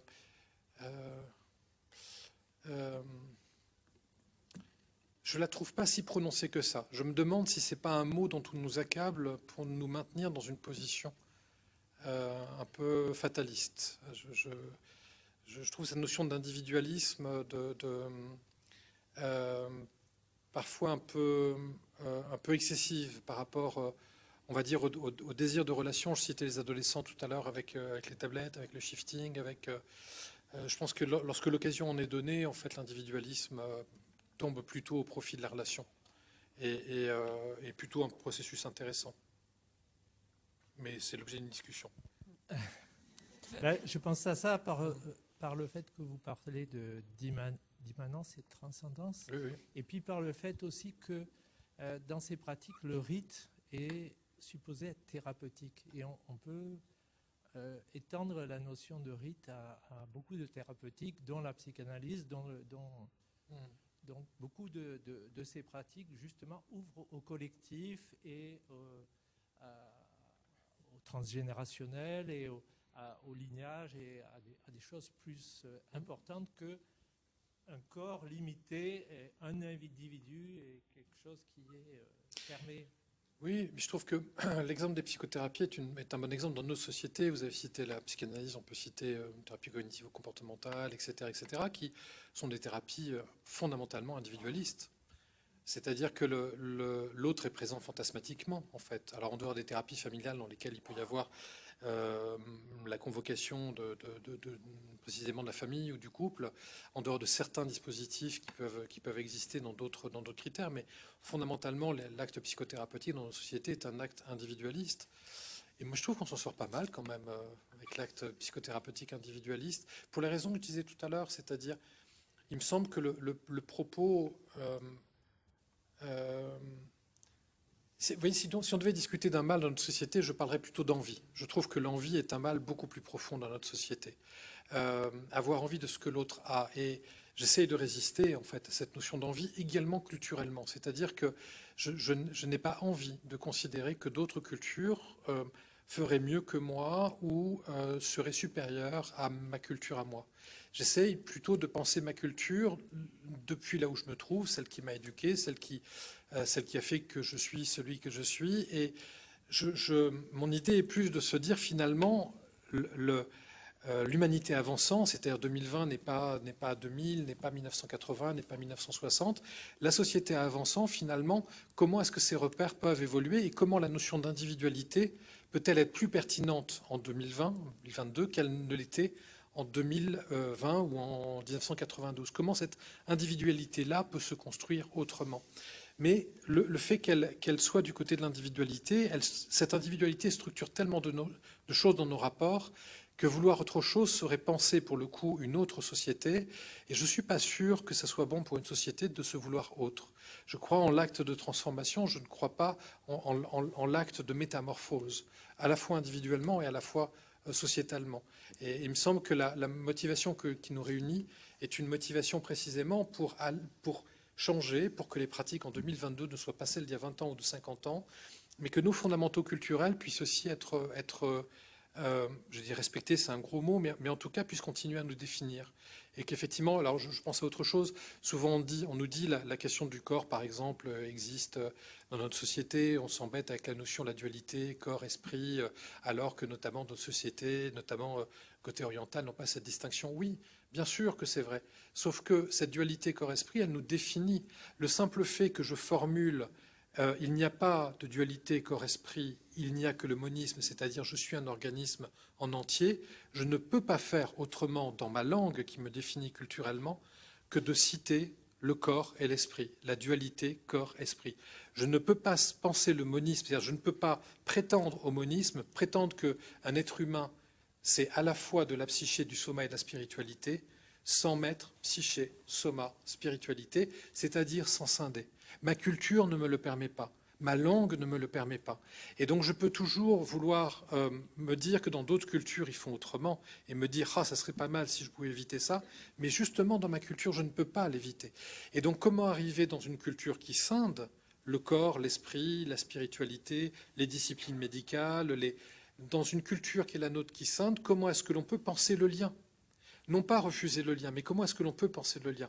Et je vous rejoins entièrement sur le fait de dire ça, c'est un projet politique. C'est-à-dire de redéfinition d'une communauté qui souhaite vivre ensemble avec une philosophie qui la structure, dans lesquelles les liens demandent probablement à être repensés, pour toutes les raisons que je disais tout à l'heure, les 7 minutes, les 15 minutes, etc. On ne peut pas continuer en 2022 avec à être pris dans des systèmes qui sont aussi contradictoires. Donc ça demande à être pensé. C'est une pensée qui est une pensée politique, mais en conservant des dimensions culturelles, y compris en santé, dans ce que parfois on se reproche à nous-mêmes, c'est-à-dire cette façon de scinder l'être humain. Mais notre culture s'est construite là-dessus. Mais on ne renoncera pas à l'individuel et au collectif, à cette bipolarité. Mais on peut aller complètement dans un sens et complètement... je pense à un article d'il y a quelques jours de Serge Effès qui dit les adolescents vont mal à la suite de tout ce qui se passe, le Covid, la guerre en Ukraine, parce que justement, ils n'ont pas de référence collective, quelque chose qui transcende un peu leur...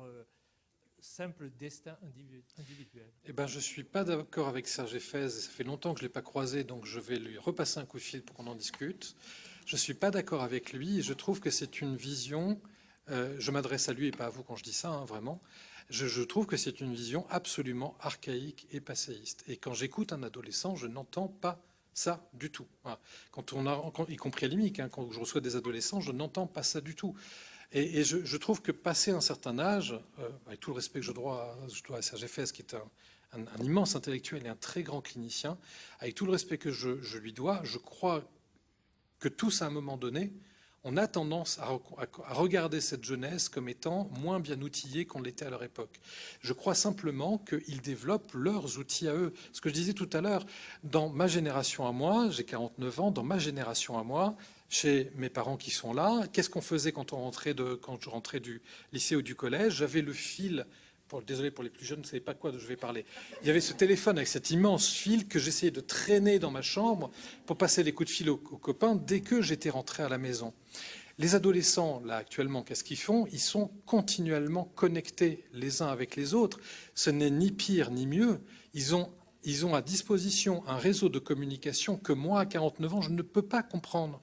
Je n'ai jamais disposé de ce lien à la fois virtuel et présent aux autres. C'est nouveau. Ça n'existait pas auparavant.